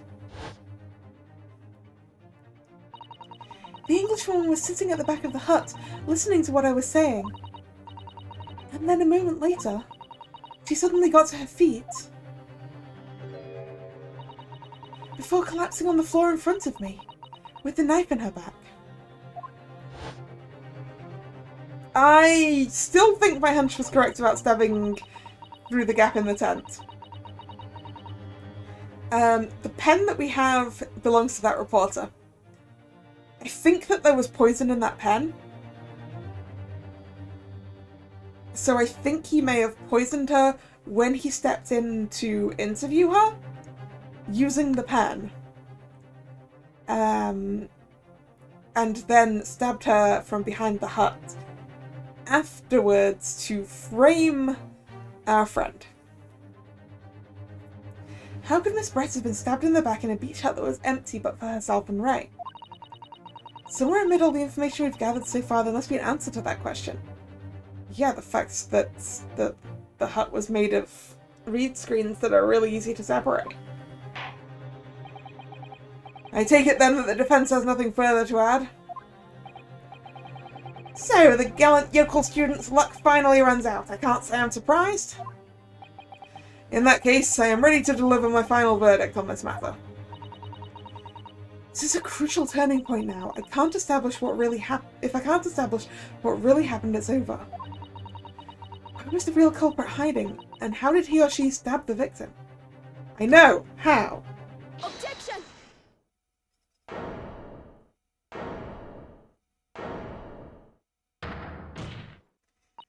Your Excellency, I respectfully ask you to postpone your adjudication for the time being. Oh, to what end, Counsel? The defense would like to present the court with an alternative theory. An alternative theory that can explain who the victim was actually trying to implicate with her dying gesture. Objection! An alternative theory? None exists. Objection! There was someone else present at the scene who could have committed this crime. What? And the victim, Miss Brett, tried to reveal who it was to those around her at the time by mustering all her remaining strength and pointing a trembling finger in the killer's direction. This is fiction! Fantasy! Very well. As you seem so sure of yourself, Counsel, I am prepared to hear your alternative theory. So, young Ryutaro Naruhodo. Yes, Your Excellency? You will present your latest theory to the court by means of this plan. At the moment the victim was stabbed, where exactly are you proposing the culprit was concealed? Dead end. Naruhodo-san would never give up, and I'm a Naruhodo now. The true culprit who fatally stabbed Miss Brett was concealed in this location here. Are you mad, Counsel? You're suggesting the culprit was outside the hut?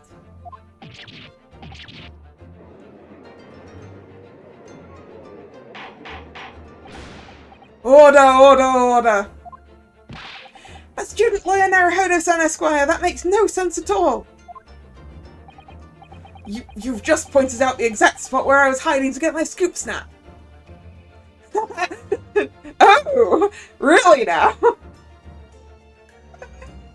I could have sworn you were further around for that, but thanks for the, what's the word? Thanks for the, confession. But I didn't see any suspicious individuals loitering around, I can swear to that. Yeah, because you're a suspicious individual. Obviously, if the culprit had been outside the hut. There's no way he or she could have stabbed the victim who was inside the hut. Actually, Prosecutor Ochi, there is a way. And in point of fact, the defense can provide evidence strongly suggesting this is precisely the way Miss Brett was killed. You're bluffing! You're bluffing, you yokel! The defense's assertion is clearly too fantastical for the court to comprehend. You will need to give us more guidance, Counsel. What piece of evidence corroborates your theory that the victim was stabbed from outside the hut? This. Take that! The proof that the, how easily the walls can be separated.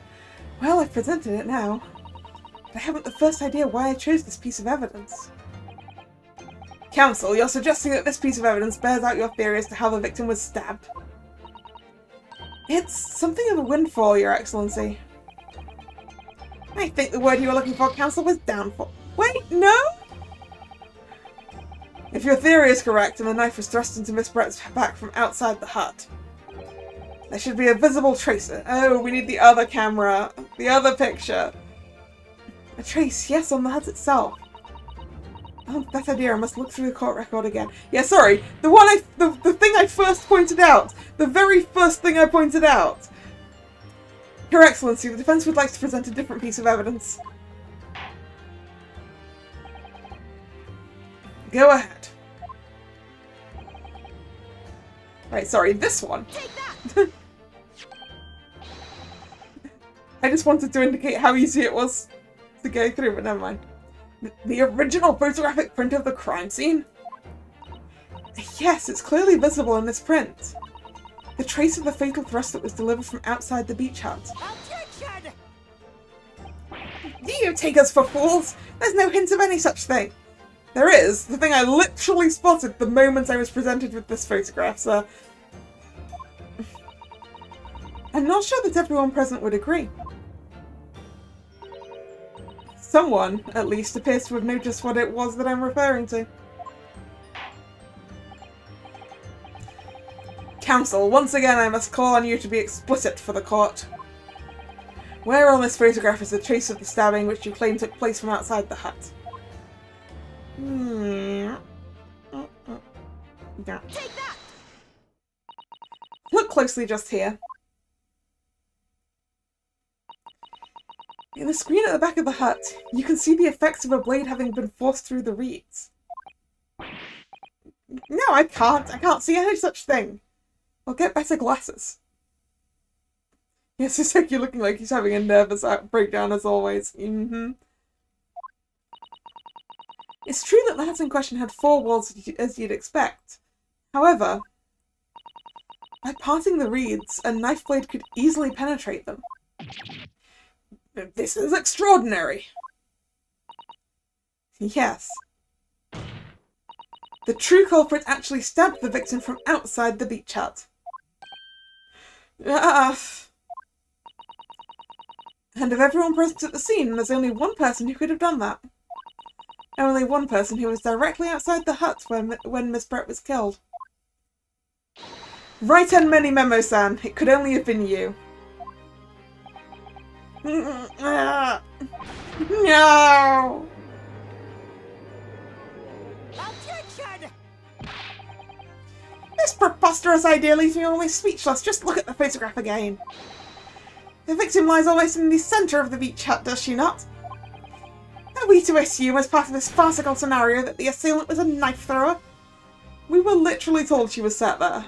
Sir, do you not have a brain? Objection! No, of course not. We're not? If you recall the testimony of the defendants about events just before the victim's death, inside the beach hut I confronted Miss Brett. But she just sat on a stool at the back of the hut, smiling sweetly at me, as if she knew she was untouchable. A stool? Have another look at the photograph. The slit in the read screen would align perfectly with the back of a whoops, I accidentally pressed A. Would align perfectly with the back of a person who was sitting on that stool. My word! So in fact the victim was killed while sitting on that stool by a stab wound to her back delivered through the read screen. Ah! Having been attacked, Miss Brett rose to her feet instinctively. But then, unable to speak, she collapsed on the floor in the middle of the hut. Before the defendant, Hanbami-san's appalled eyes. And that, Your Excellency, is the truth of what happened on the beach that day.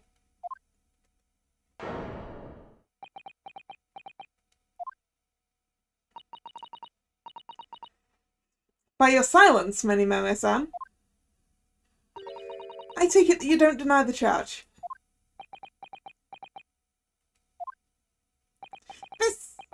This is absurd!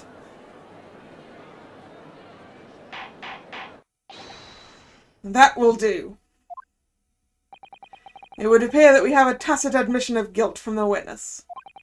Accordingly, this court has successfully established the truth of this matter.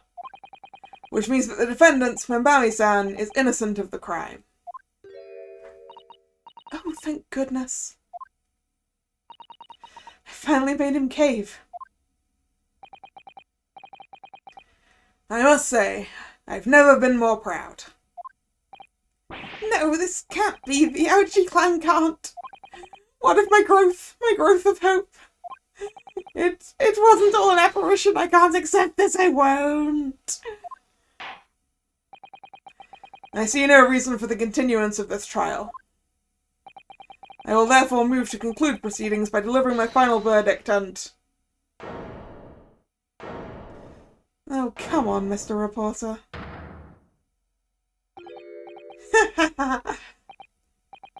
Well, this is all very convenient.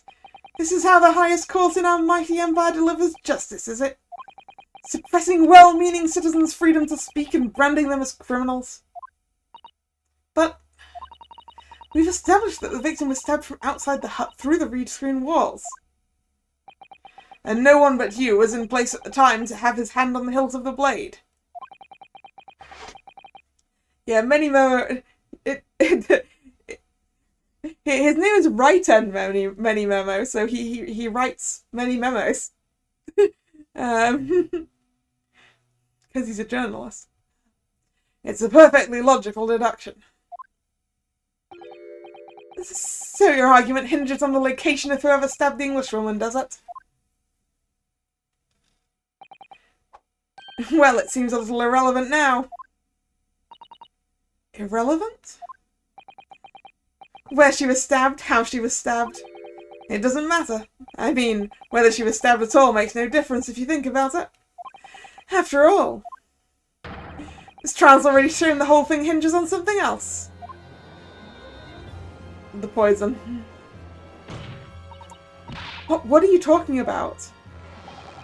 Brace yourself, little man. I'm talking about the fact that everything's changed. Because of the dirt you dug up. What? Enough obscurity. Explain yourself, witness. What's to explain? I'm talking about the poison, of course. That poison? Let's ask the professor for a comment on the situation, shall we? I understand that a deadly poison you were developing was stolen from your laboratory, correct? And it's been shown that this poison was administered to the victim, Miss Brett. Is that right? That is correct. The unusual constriction of the victim's pupils are a sure sign that this particular poison was used. I see. So, presumably that means that the victim already had the poison in her body before she was stabbed. Aha. Given that her pupils were clearly constricted, it seems highly likely, yes. If she had been dead already, the poison could not have circulated in her blood.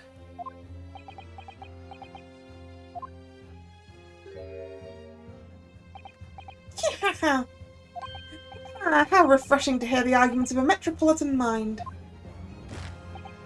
Precisely, it matters not a jot who stabbed whom in whose back and who with whose blade. Because, quite simply, the Englishwoman's life is taken not by the knife, but by the poison. Objection! But that can be explained by the poison being on the blade, as I already... Except we proved that it's not on there. Objection! Forgotten already, have we, yokel? During these very proceedings, the laboratory of the professor at your side assisted in proving that the blade of the weapon used to attack the victim had no trace of poison on it whatsoever. So let me get this down. The facts, as skillfully established by the defense in this trial, turn out to be a headline-making red herring. Is that about right? Well...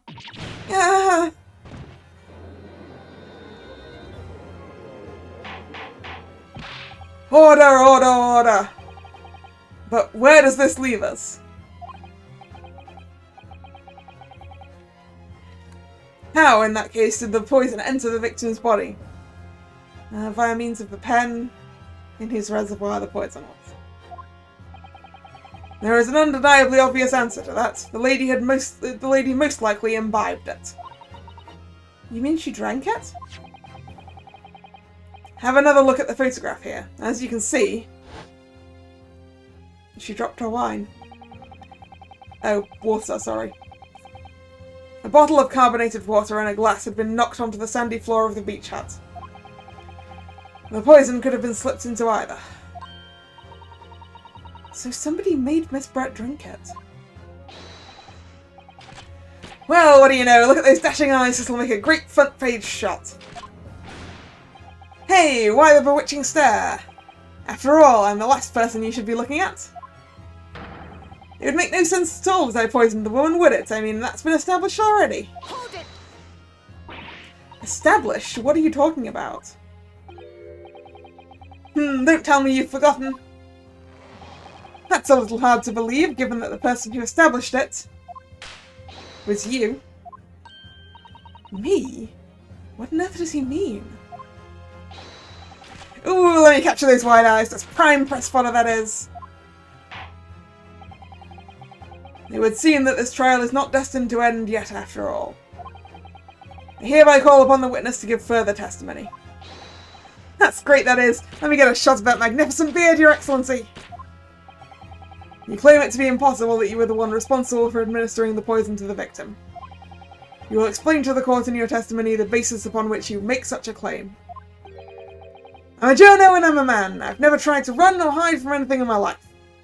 And I'm not about to start now, because that's many memoism. For a brief moment I thought I'd illuminated the truth, but it slipped right back into obscurity again. Just where is this trial going to take us? Into another witness testimony is where it's going to take us. However, I think I'm going to call it here because my throat is telling me that I should really stop. So I'm going to stop here and we'll resume this next time. So thank you very much for coming. It's been fun. If you're new here and you've enjoyed your time, please consider subscribing to the channel. Follow me on Twitter, which is where I post the stream schedule for the week. This is the last scheduled stream this week, so there will be a new schedule up either later tonight or tomorrow. It will be in a pinned tweet on my Twitter. The next stream will be tomorrow, 7 PM BST, and that is going to be Twisted Wonderland, because the start of book 4 is out, so let's get on with it. Hope to see you then, or another time. Thank you very much for coming once again, and this is Kalla signing out. See ya, bye bye.